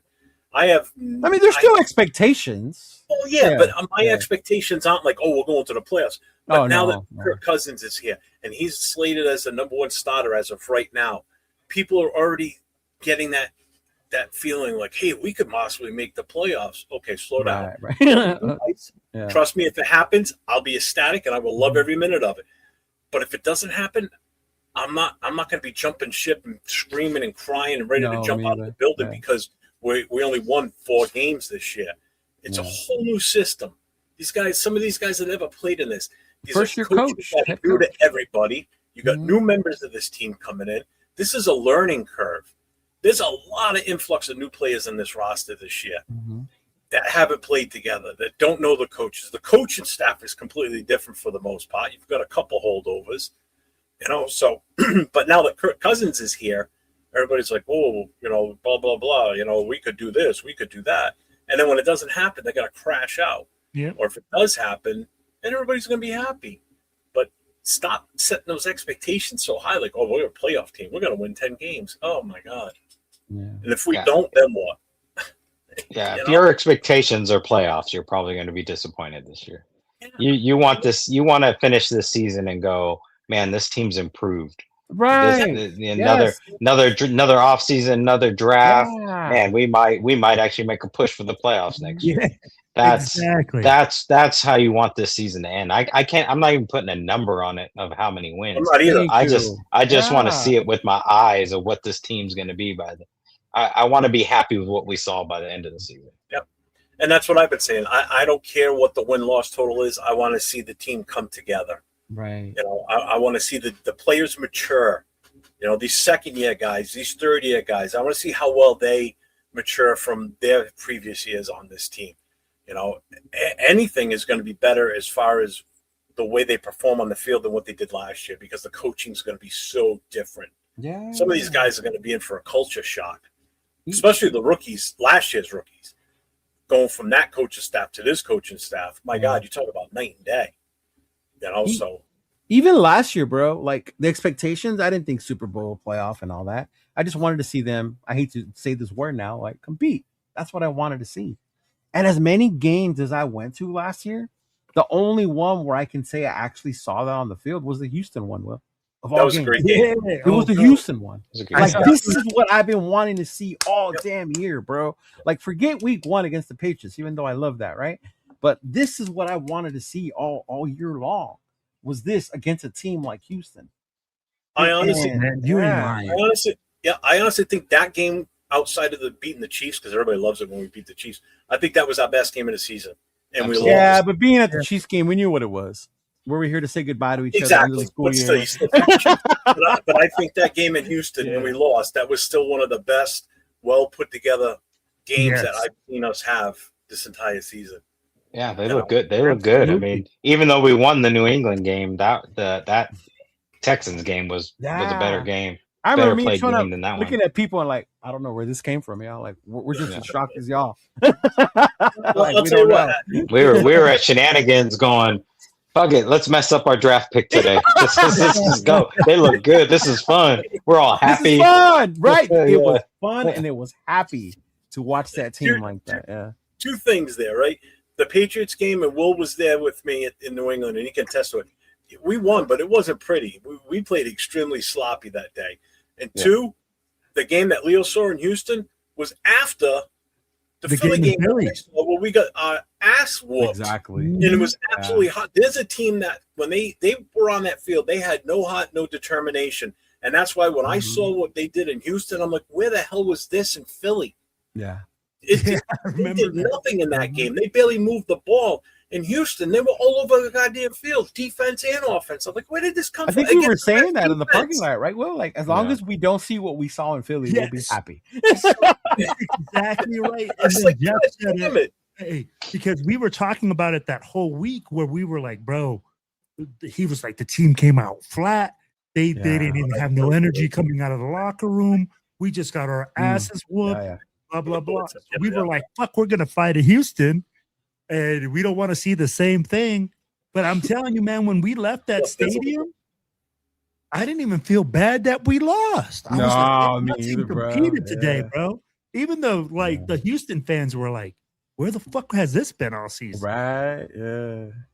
I'll be like, damn, that's all I want to see. I'm with you fellas, man. I just want to be competitive. I want to be in there. I mean, like, I want to talk my shit. I want to have some fun. And at the end of the day, you know, I know that we're not going to go to the Super Bowl. I just want to see a better team, man, a better product, something that's going in a positive direction. What I have a question for y'all when it comes to that direction. What do you guys think about the narrative about why people are upset, right, about us signing Cousins? Because we don't want to see Cousins next year. We're paying money, or season ticket sales went up because it's expected you're going to see Fernando next year, right? or even with like the draft. Oh, that's messed up. You guys paid all this money. He's not even going to be there, right? Like, what is your feeling on like that narrative? Like that's why they're mad about the Cousins thing, because now they want it and they're paying their money to go see Mendoza, and now you probably won't see him next year, depending on how the season goes. Yeah. Team has to do what it's going to do. Team has to do that. They can't worry about what people are saying. I go to games. I buy tickets. I'm okay with what they're going to do. I'm not a season ticket holder, but I still spend $17 on a Modelo inside the stadium. So right. I think it irritates me and it frustrates me when I hear people say that. Like, I wanted to go see Mendoza next year. Like, bro, like, what? I mean, for a guy that hasn't even been to Vegas yet, I look at it this way. I don't care who's playing. You could put Genti at quarterback for all I give a shit. For me, it's an experience. It's the whole experience of going to the game, being around so many Raiders. Because to go to a home game is going to be completely different for me, because I'm going to be surrounded by Raider fans. You know, yes, away games there's Raider fans, but not like it is. Have you not heard that Raider fans don't go to Allegiant, Jeff? Okay, but there's still going to be more Raider fans there than any away game. Okay, but what I'm getting at is it's the whole experience. It's everything. So it's not just the game, you know. Or hey, what up, Raider love? It's everything. You got to take in everything. And yeah, I get it. Season ticket holders are upset because they're not going to see Mendoza. You know, so why did I pay all this money? Well, that's on you. You're the one that made that choice to spend that money, so don't be crying about it. You had the money to do it, so shut the fuck up. They haven't even drafted him yet. Yeah, and that's the other thing. He's not even on the team yet. It's like, calm down.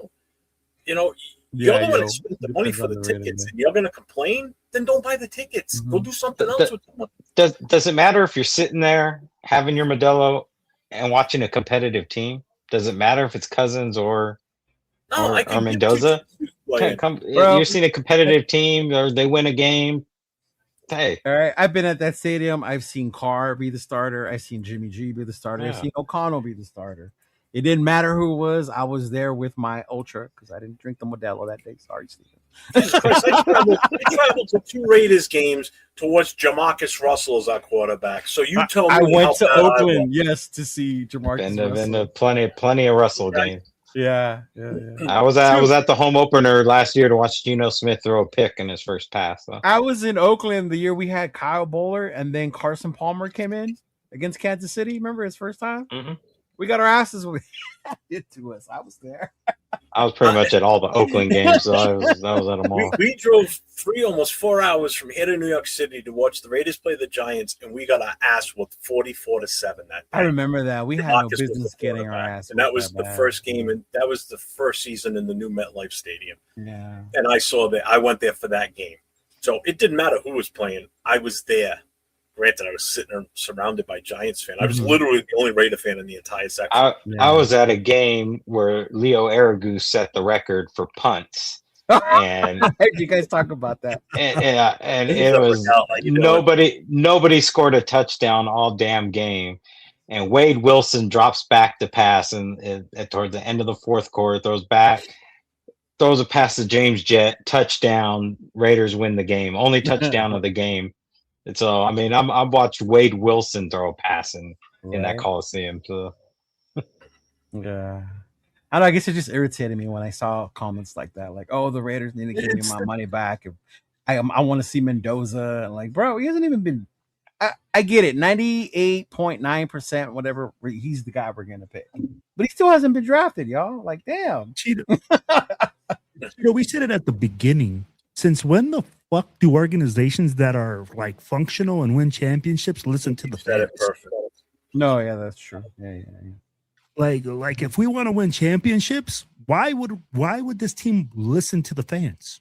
Like, what type of experts are we as fans, right? And then to say, oh, I bought tickets just to go see this player that we haven't drafted. Yeah. And then expect him to play because you bought tickets? Who the fuck are you? Like, literally, bro, like, who are you that you think you are that important that because you bought tickets that you should be able to? It's not like that. That's not life. If you're going to buy tickets, you're there to support this team. right? And Jeff has hit a lot of things on the head, bro. The whole experience about going to the game, watching the game and seeing the team is one part of the whole experience.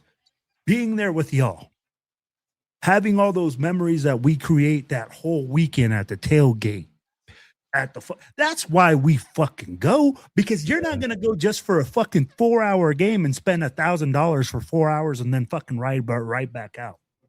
You go and you have do, but yeah. I'd be like, and if you got that type of money and you live that close, that's great. But Jeff and I, we don't live that close that you're able to ride in for a fucking like weekend. You know, if we're there, we're kind of going to be there for a little bit. So it's about the whole experience. That's what let me ask you this now: game day aside, from when you were here in New England, how much fun did you have excluding the game? Even though we won and that was great, but let's forget Sunday, the tailgate, the game. How was everything else that you did while you were here? Did you have a good time, or was it Did I have, like, here's the thing, both in Houston, every single time that we've traveled, I've been super blessed to have a great group of Raiders fans with me, and we have a great time. Yeah. I've been with Cheeto. I've been with Steven. We've traveled. Steven too. Yes, you notice how I brought up Houston, not yours, Jeff. Right. I asked him about my weekend here too, right? Yeah, and then he went straight to Houston.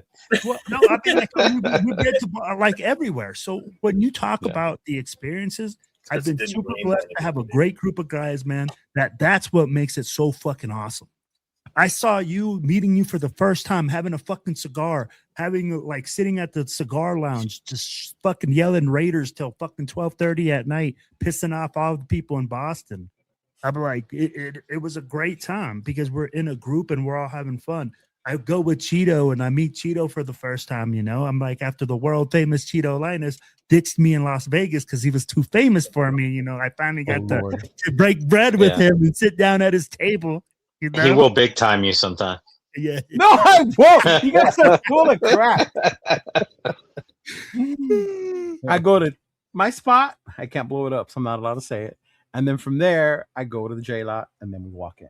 Simple route. Hey, this is Cheeto. Even going to the draft, you know, like it doesn't bother me if he's going to be there or not. The only night that I'm going to be at the draft and try and get as close to the stage as possible is going to be night one, day one.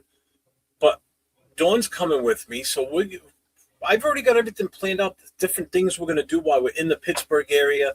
You know, it's a place neither one of us have been to Pittsburgh before, so we're going to have a good time. We're going to be gone for 5 days. You know, Saturday we're spending it at the Hall of Fame. I've never been before. I'm an hour and a half away from it. Why in God's name would I not go?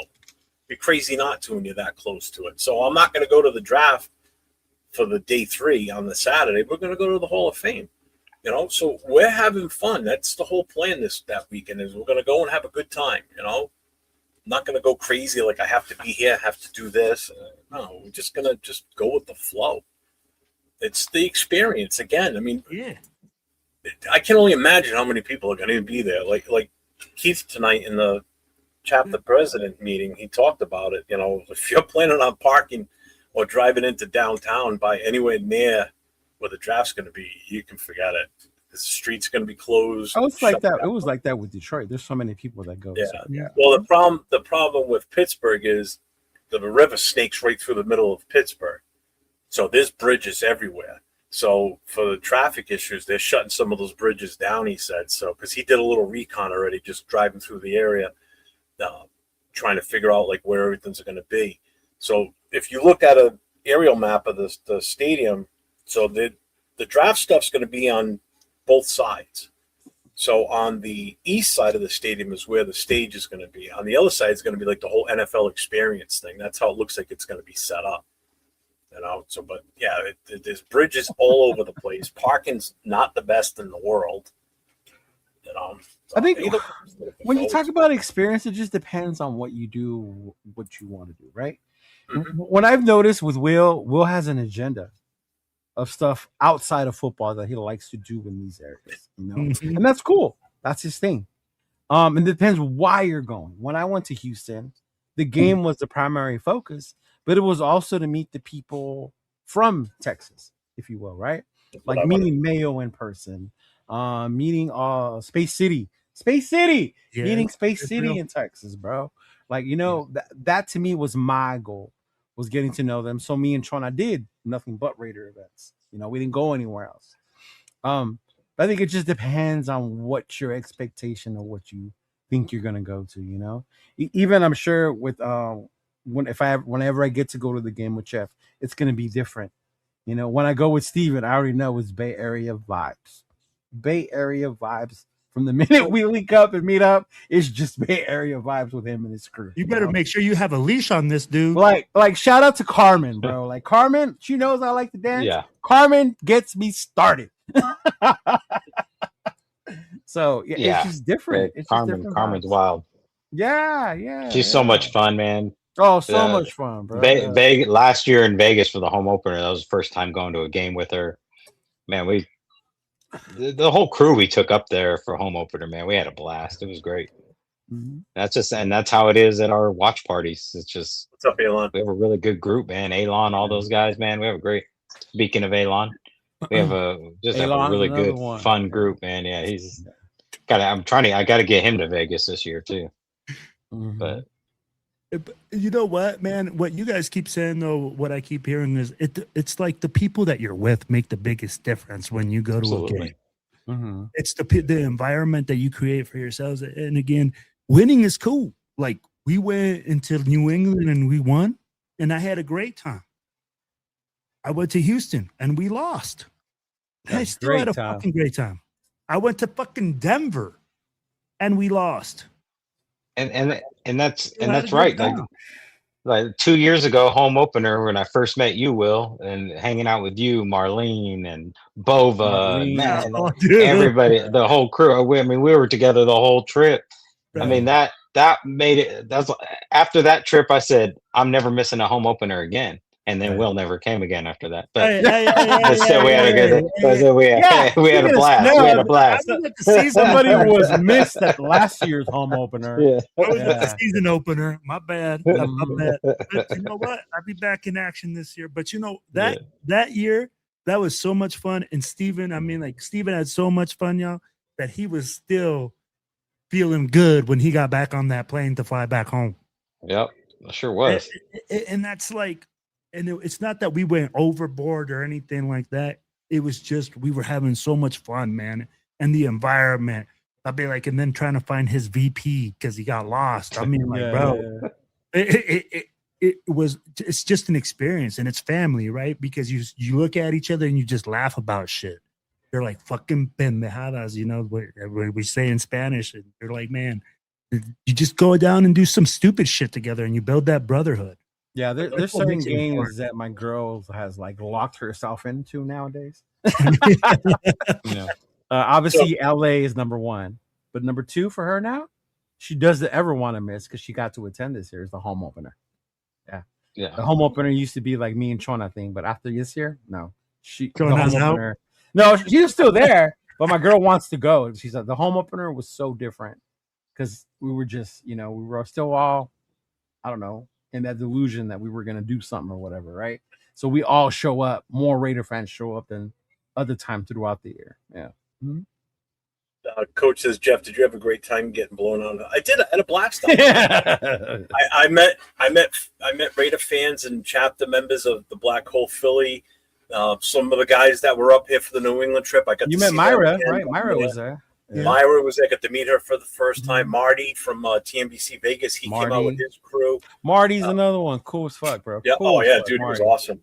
Shout out to TNBC. Got to meet Will, the president for the Philly chapter, and his VP, Bridge.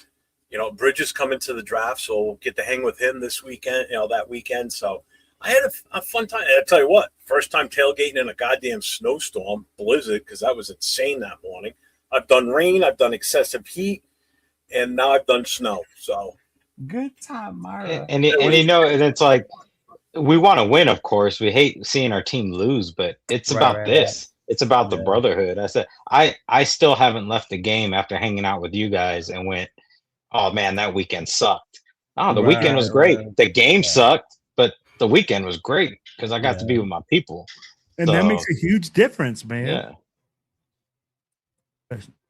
Well, if everything goes right this year, the Raiders are coming to New York to play the Jets. So Leo's supposed to be coming out here for that. So I'll get to meet him for if that's the one game that I can only pick one or whatever, that's the game I'm gonna have to go. Yeah, me too. Because I've always wanted to go to New York. Always wanted to go to New York.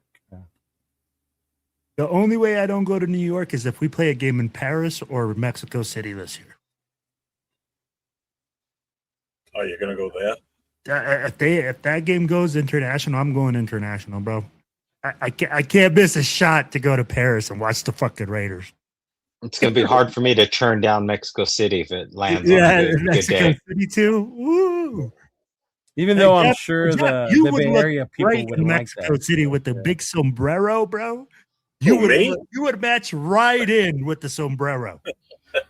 Yes, because everyone in You're the Mexico whitest City dude there. walks You around with shoot a me. sombrero. I don't know. I'm not Mexican. I always see all these Mexican guys with the big cowboy hat. Yeah. That's all we do in Mexico City is wear sombreros. Well, yes. I don't know. You tell me. If it's early enough in the season, I'll still have my Portuguese tan from the summer, so I'll be good. I won't be like milky white walking around down there. I won't stick out like a sore thumb. Well, I still will because of how big I am, but Yeah, I was gonna say you're gonna stick out, Jeff. yeah. That would be the Saints. You see my you ain't seeing my dancing moves. My dancing Oh, if moves. you hang out, when I got drunk, and I don't drink anymore, so those dancing moves are gone. Carmen has a way of getting it out of you, Jeff. So if you're with us, it's happening. I gotta happen. I will record that. Yeah. Damn. Why you got to be like that, Coach? How am I being a He thought Will was Mexican. Nope. Keith said he said he'll see you in Paris for sure. If that's an opportunity. Yeah, That's another one I'm going to get to see for the draft. I get to see Keith again. He was here for New England. It's funny with the international games because the nation's torn. A lot of them don't want to go to Paris because they want to go to New Orleans. New Orleans is a party for Raider Nation. New Orleans is New Orleans too. That's what I'm saying. I've already been there. And then the other half of the Raider Nation is the second game, which is a 49er game. If we play in Mexico City, we're not going to Santa Clara.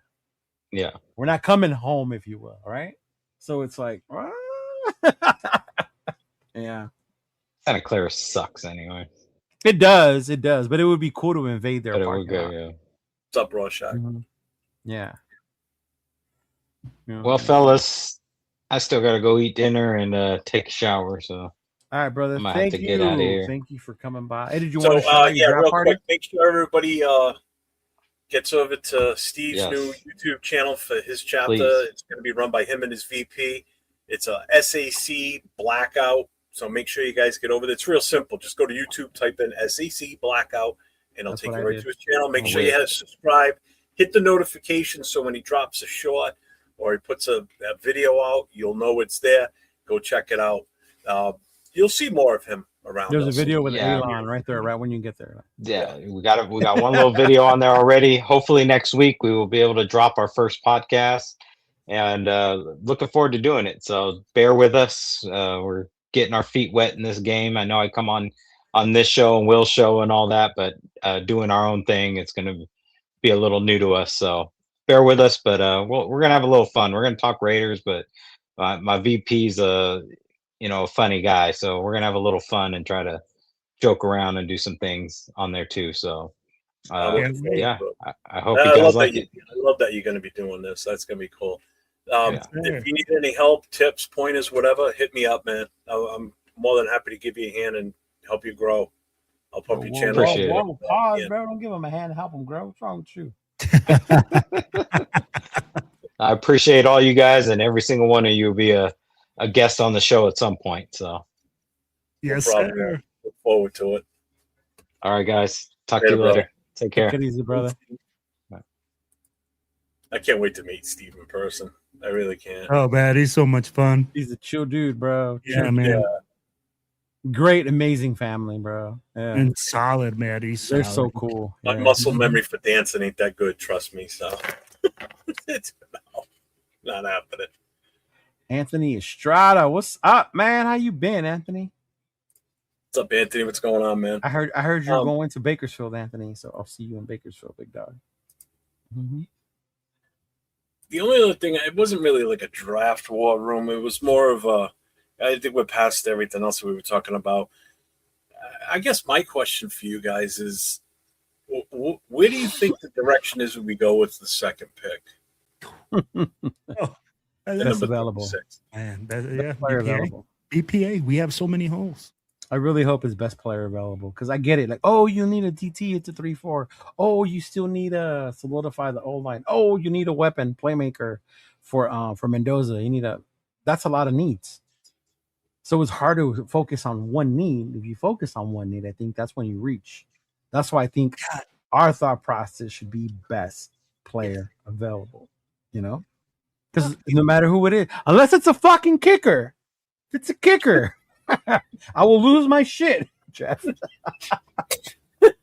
There's no way it's going to be a kicker, bro. At 36, if it's a toe out of Hawaii in the second round, I am going to lose my shit, y'all. Okay? Well, I mean, there's a real good chance that one of these top wide receivers is still going to be there at 36. Then, if that's BPA, then you take him. Well, let's put it this way. So, if let's say one of these top wide receivers is there, and still one of these defensive tackles, which is a piece that we need still for that defense. That's like the final puzzle to fill that 3-4 up the way we really want it to be. I don't know if it's the final, because you still need a secondary, but yeah. You do. But again, this takes a lot of pressure off the secondary if you build that front line up too. So if you get that defensive so say McDonald's available and Cooper's still there. I'm just throwing a name out there. Say it's Cooper. Another one. All right. Say someone like Boston. Okay, so Boston's there. What do you do at that point? Because they're both, I think, in my opinion, I think they're both equal as far as BPA, and they're both a need. I think it depends on what the Raiders have them graded at. Yes. Overall, who's a complete better What's my board look like? That's what does my board look like? Yeah. So to me, I would say Boston. Nope. Boston. Boom. Give me Boston. If that's what Cheeto's big board looks like, I mean, like, again, I don't know all these college players very well. I'm not going to say that I've done all my homework to like even form up a board to that extent. But for me, what it's going to go to is saying, hey, BPA, who's higher, who's rated higher?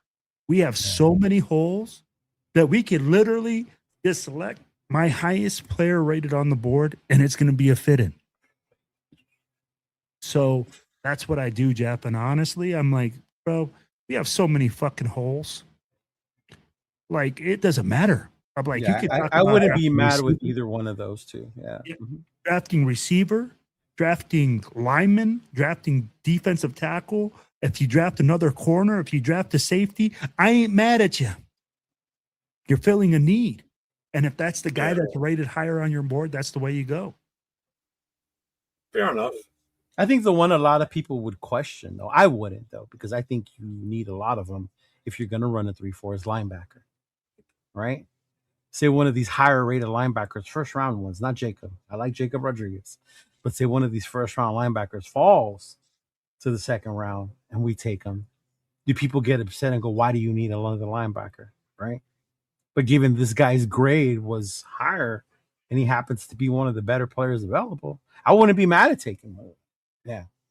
You just said a key thing. And also, Cheeto, we just signed a linebacker that's coming off of an injury.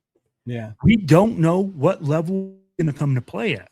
So for a guy to come in, and I don't even give a shit if it's Jacob Rodriguez. If he's rated that high on your board, that at 36, he's the highest player to rate, you take him. Because you're absolutely correct. Bro, you could take a linebacker because we need depth. See, and even that, like, as much as I like Jacob Rodriguez, I don't have him graded that high at 36. You know what I mean? Yeah. No, I get what you're saying. And that's where I say, hey, it depends on where you guys have him graded at and where your big board is at. Because, you know, everybody has a different one. I will say in reference to this about Charles Grant, I would say whatever expectations you have for offensive linemen for where they're going to be this year based on what happened last year, throw it out the window. Throw everything out the window and wait until, huh? No, I was saying what's up to Joe. Throw it out the window and wait until these current coaches evaluate and decide who's the best fit for where, who's working out in what position. Because Grant might have been the best right tackle last year, possibly. Who knows? But I'm the only guys that have solidified their position, in my opinion, is Colt Miller, left tackle, JPJ, whether he's on the left or right side, and Linderbaum. So if JPJ plays the left side, then we got to worry about right guard, right tackle. Who's going to be there? Is it going to be Grant? Is it going to be Rogers? Is it going to be Buford or whatever the hell his name is? Is it going to be somebody we draft? There's no talent at this point. So I wouldn't hold anything as far as a depth chart you see right now as that's just on paper based on who's on the roster. That's it. Right. So until they evaluate these guys, I'm good. Shout out to my boy Joe Morley. What's going on, big dog? I'll take 3 linebackers in the draft if they're best player available. Hey, go check out Joe Morley's IG. He started a comedy thing now. Bro, I saw that. Hey, so shout out to him, bro. That's not easy. Having the guts to go up in front of these people, man, is not easy. No, bro. So shout out to Big Joe, man. Appreciate you, brother. And I agree with the BPA, to be honest with you. But you're just in, depending on who's there at the time. There's every year there's a player that falls. Some teams just fall off of a player and they don't like them for whatever reason.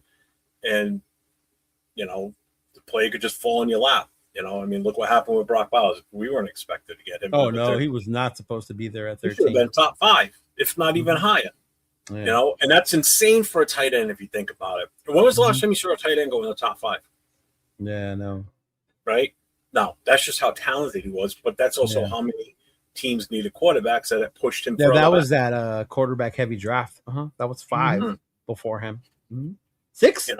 6 quarterbacks. Caleb, JD, May, JJ McCarthy, right? Yeah, and Nix and Penix. Yeah, 6 quarterbacks. Yeah, that's crazy. Yep. Yeah. And then throwing a couple of, I think there was an offensive lineman or two. Joe Alt went in there. Yeah.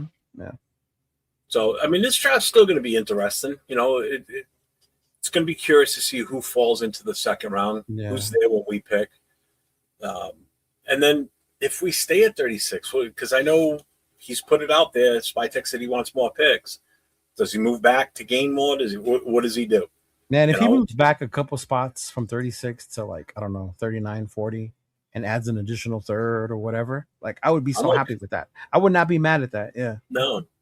Yeah. No, because it's going to gain you extra picks on day 2. There's a lot of meat and potato guys in that day 2 trade draft. Yeah.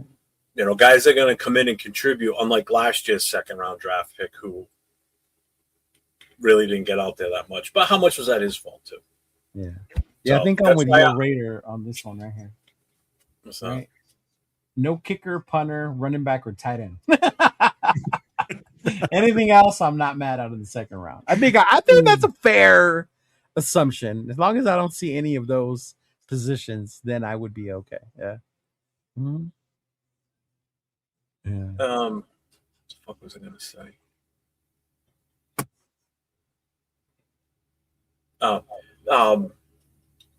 And that's the Pro Football Network or the PFN. I don't know if you've been on it lately for the mock drafts. They actually grade your picks now. That's what Ja Raider was saying. Oh, the PFF? Yeah.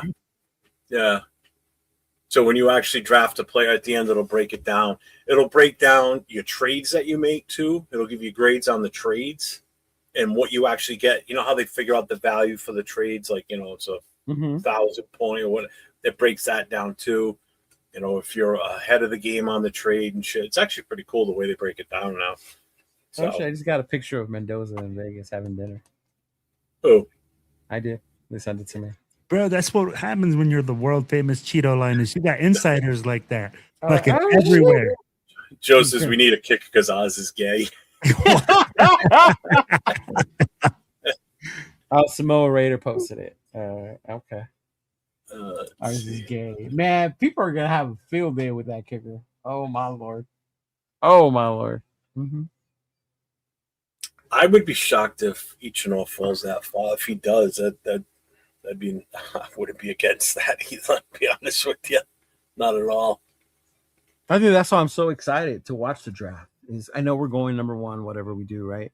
And then to see where these dudes start getting taken, to see who starts falling. You know. Mm-hmm. My biggest fear of Jeremiah Love becoming a Chief, I don't have to worry about that no more. They signed the running back from the Seahawks, right? So now I can relax on that. Yeah. Mm-hmm. Yeah.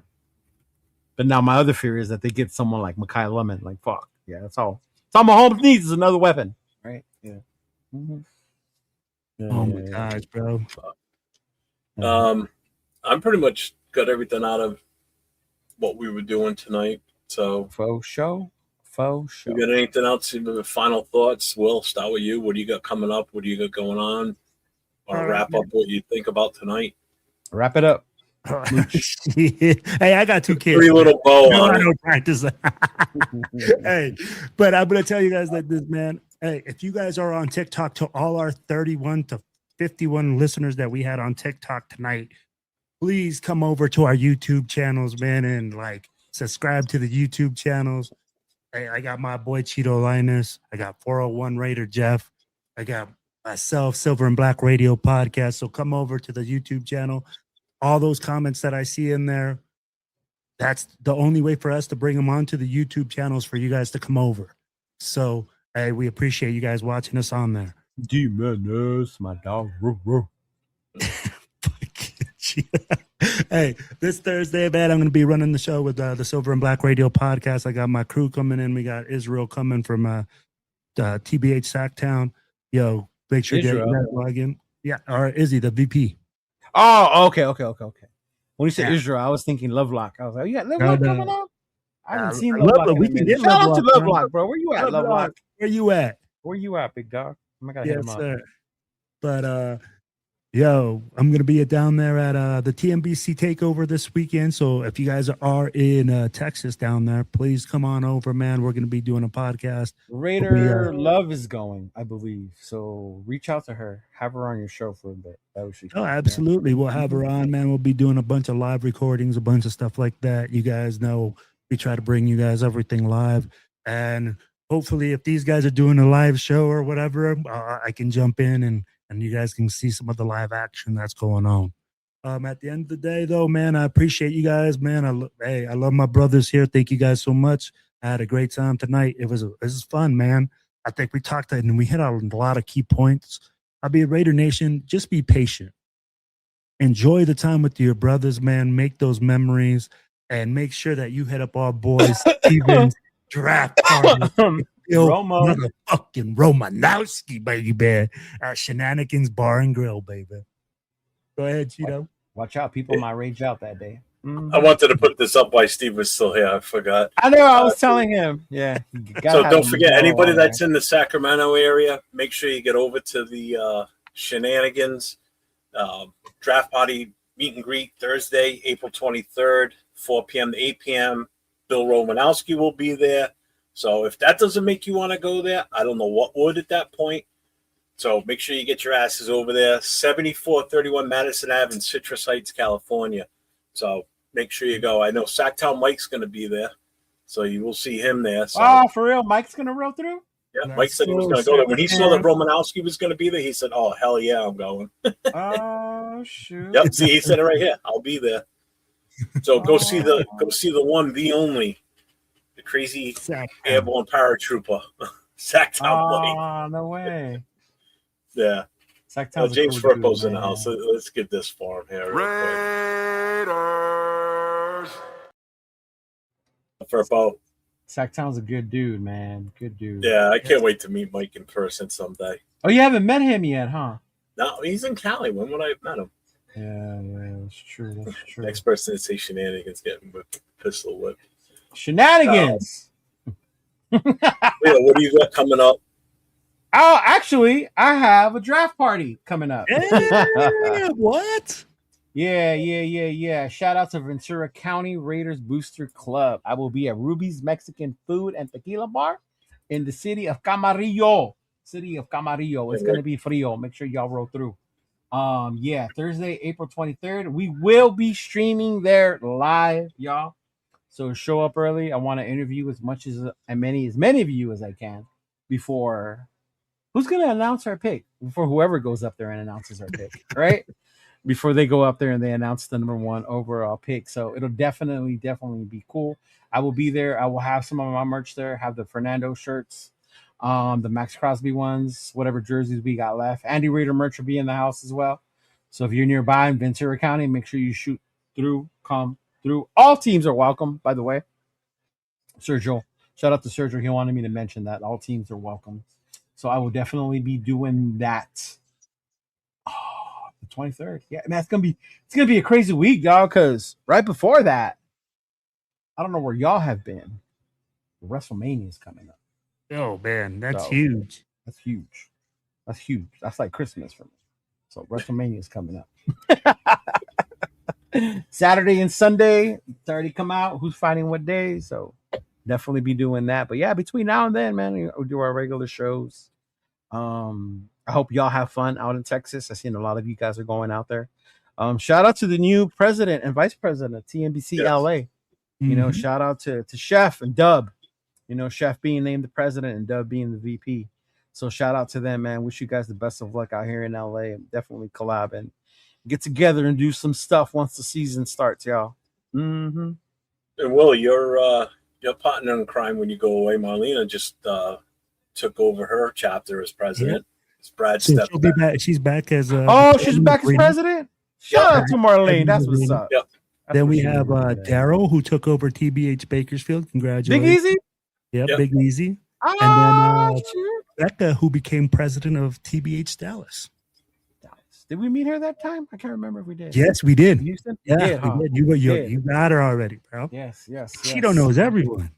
Yeah. Not everyone. Well, still gotta go to the East Coast. I don't think we hate the fans. We hate the team. I don't have a problem with the fans. Honestly, I'm like whatever about it now at this point. Dog. Yeah, now it's like, you know what? We got him back. Whatever. It is what it is. Yeah. I still missed that number 14 pick, though. God damn it. Yeah, that's a relationship that was short-lived. Yeah, the teams that I hate are Denver, Kansas City, and Buffalo. Yeah, those are the teams that I hate. Yeah. What's up, Rundown? Rundown! Oh, my boy, the Raider Rundown in the house. Yes. So, yeah, make sure you guys, if you're in the area, check out Leo's event. Get your ass over there and say hi to him. Shake his hand, pat him on the back, take a picture with him. If you take a picture with him, send it to me, and we'll use it on the show someday. Guarantee we'll use it on the show. I am sure you. I can't wait till we get a group picture of all of us together. Oh man! Oh my gosh! Mm-hmm. Hey, you're gonna get to meet my other crew in Pittsburgh, so they're definitely a rowdy bunch. Anthony's coming out too, Predator, so he's gonna be there. Yeah. No, but you're gonna meet the syndicate. You're gonna meet Chris. You're gonna meet 805. You're gonna Chris, 805, Severe. Yeah, I'm excited. I sent them. I sent all three of them an Instagram message the other night with my phone number. I said, "Hey, here's my cell phone. You know, so that way there, it's easier for us to communicate once we're in Pittsburgh." And I said, you know, just hit me up, and then we can just plan to meet up somewhere. So I know 805 will be in early on Wednesday. We should probably be real close to Pittsburgh by the time his plane lands. Now, but I know we've already talked. We're probably going to go to that Mike's Bear Bar, which is right across the street from the stadium. They're doing like a big pre-game, pre-draft event party. Did I read your message right, bro? You said party right now? They expect 1,000 people in Vegas? Oh, that's for the one in Vegas. Is that 1,000 at the one downstairs or 1,000 upstairs? I don't know. I don't know. But he did say to make sure you get there early. Get there so when the doors open, you get in because you're going to have a hard time getting in after that. Wow. Because the draft party. Cheeto Linus. Are you kidding me, bro? The draft party that they're talking about, the Raiders organization they're holding their draft party. Yeah, I on know. the That's first the one I floor. went to last year. It was the Yeah. regular one. Yeah. And then the black hole one's going to be on the second floor. And anybody that does go to it, I guess at some point the Raider players or whoever's there, they end up coming upstairs. Yeah. So I guess your boy's going to be there, Leo. What boy? That was brought up tonight in the meeting. What boy? Who's your favorite player? My favorite player, Tim Brown. Booker. He's going to be there. Yep. Oh, nice. Yeah. Yeah, I couldn't. I wanted to go to Vegas. I was going to go. But after Sergio invited me, a fan reaching out and invited me to come do the show, I had to. Leo's going to miss his man crush again. His roommate. Oh, man. Only thing, I got some stuff going on this week. Leo and I will be back on tomorrow night on the Raider Connection with the two of us, along with Nate, LV Raider 10, and Jay from Just Raiders Baby. 10 o'clock Eastern, 7 o'clock Pacific. And then Thursday night, myself and Nate on Raiders Coast to Coast. Now, Thursday night, what him and I are going to be doing is we're going to be doing a big board. Anybody that's familiar with it, if you're not familiar with it, do a Google search for it. But we're going to do a big board for the top 36 picks. So we're going to go with our first pick to the number 36. And what we're doing basically is we're going to rank the players where we in the chat think they should be. All right. Not going to just go by who, Daniel Jeremiah or whatever. We're going to have our own takes on stuff and everything. So we're going to build the board live on air, adding the names as we go. Then Friday night, I'll be on with the No Huddle. All 32, all four fan bases for all 32 teams are more than welcome. That's the whole point of that show. Is it's open for NFL fans, not just Raider fans. And Saturday night, Raider Nation Voices with myself and Jason Downs, where we just open up the phone lines and we talk Raider football all night long. And I do that on Friday nights too. I do take phone calls. So I don't know what we're doing tomorrow night yet. I'm thinking maybe a mock draft tomorrow night. Oh, man. Yay. We haven't done one yet. I mean, we're 2 weeks away from the draft. I mean, might as well. What do you think? What did you say earlier? Give it a hand and help them grow? Yeah. Yeah. I love mock drafts, but yeah, whatever. I'm down. Mm-hmm. He said we overpaid for Tyler Linder. Yeah, your nephew getting yelled at or something? A lot of yelling. Yeah, that's why I was like. Yeah, big luck. It'll be good. I spent a lot of time busting my ass putting that board together. God damn it! We were supposed to do this 2 weeks ago. What happened? Why didn't we end up doing it? 2 weeks ago was. No, but last week I came on and we were supposed to do it. Why didn't we do it? Wasn't Jay sick? No, but I went on their show and we were going to do it. It was going to be a backup. What we do is we broke down the Kirk Cousins thing. Is what it was. We broke down Cousins because Cousins signing thing came through. We broke down his contract because everybody was all over the fucking place. Yeah, we got into it about how fans were disappointed. That means Mendoza. Yeah, so we were supposed to do that. That was going to be, if we got through everything on time, we were going to do the big board, but it just. Yeah, because I had my list of top 20 players waiting. I'm like, why do I have a list of players? Night? I'll see if I can because I got to work, but I'll let you know. Mm-hmm. Yeah, that's fine.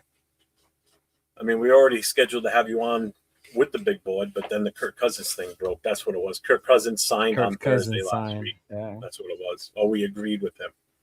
So, yeah, Cheeto loves the mock drafts. Love them. Well, I got nothing else. So, been a fun show tonight. Hopefully, everybody's over the whole playbook, not playbook, hired by the Raiders, not hired by the Raiders, and the ramifications if it does come out that is the case, that the Raiders are somewhat involved. Be prepared to lose some draft picks. Was that like you saw that on like a show or something? People were just saying about how Mendoza had the. I've seen it in the chats. I've seen shorts. I've seen the same thing. Yeah, I've seen things on IG. I've seen it everywhere where people think that he's got the playbook and blah blah blah. We definitely I'm have gonna to send you. play. I'm gonna forward you some of the stuff. I just do a bad job of forwarding everything I see.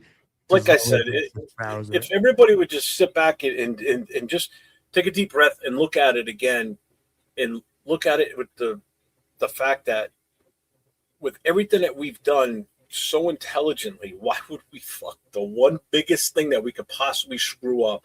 Why would we do that now as an organization? Why would we put everything in jeopardy for what we just built? Right. That's what makes no sense. And that's I don't get it. No, I agree. You know how much the NFL has the hates team us? ever announced like, "Hey, we're taking this dude before the draft"? Yeah, Ricky Williams. I think it has come out before. Remember? Well, they did the trade. How many days before the draft did they do that trade? I don't know. Oh, I don't remember. All I know is he basically wrote the ticket, sent it in for him, and that was it. The Saints closed their doors and went home for the rest of the draft because they traded away their whole draft. They got rid of everything. Draft for Ricky Williams, bro. He literally wore a freaking wig.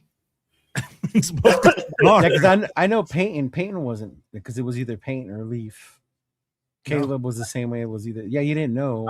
I'm almost positive a team in the past has come out and said it when they've had the note, because they were just Andrew Luck, maybe.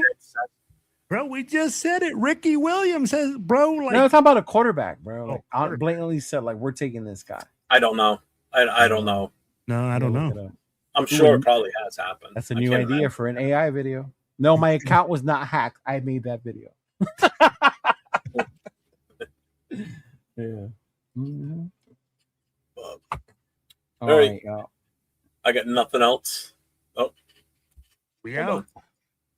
$1.99 super chat. Biggest thing was giving up Gruden Super Bowl 37.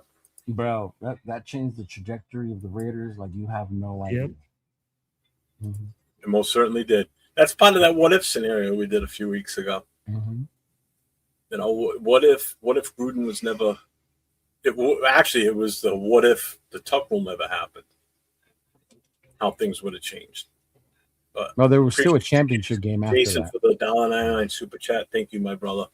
Hope keeping the lights on. I appreciate it. Damn, keep the lights on. Calm down there, big money. I see all that cash in the back of your phone. Yeah, now I know how to rob you. It's one of those fake $100 $1 million bills. What, this? Yeah. Big time money right there. Watch out. Is it a money clip or is it just a fake thing? This is a magnet to mount my phone, but there's a dollar bill underneath, and I write 1,000 on it. Yeah, it's the whole manifestation thing, right? I got you. Yeah. You ain't got me because I don't get it. Kind of, you put it out to the universe. If you put it out there, I have $1,000, then $1,000 will come to you. So superstitious. Yeah, I'm trying to get $1,000 so I can go to WrestleMania. Yeah. I only want to go to one night. I want to go to Sunday.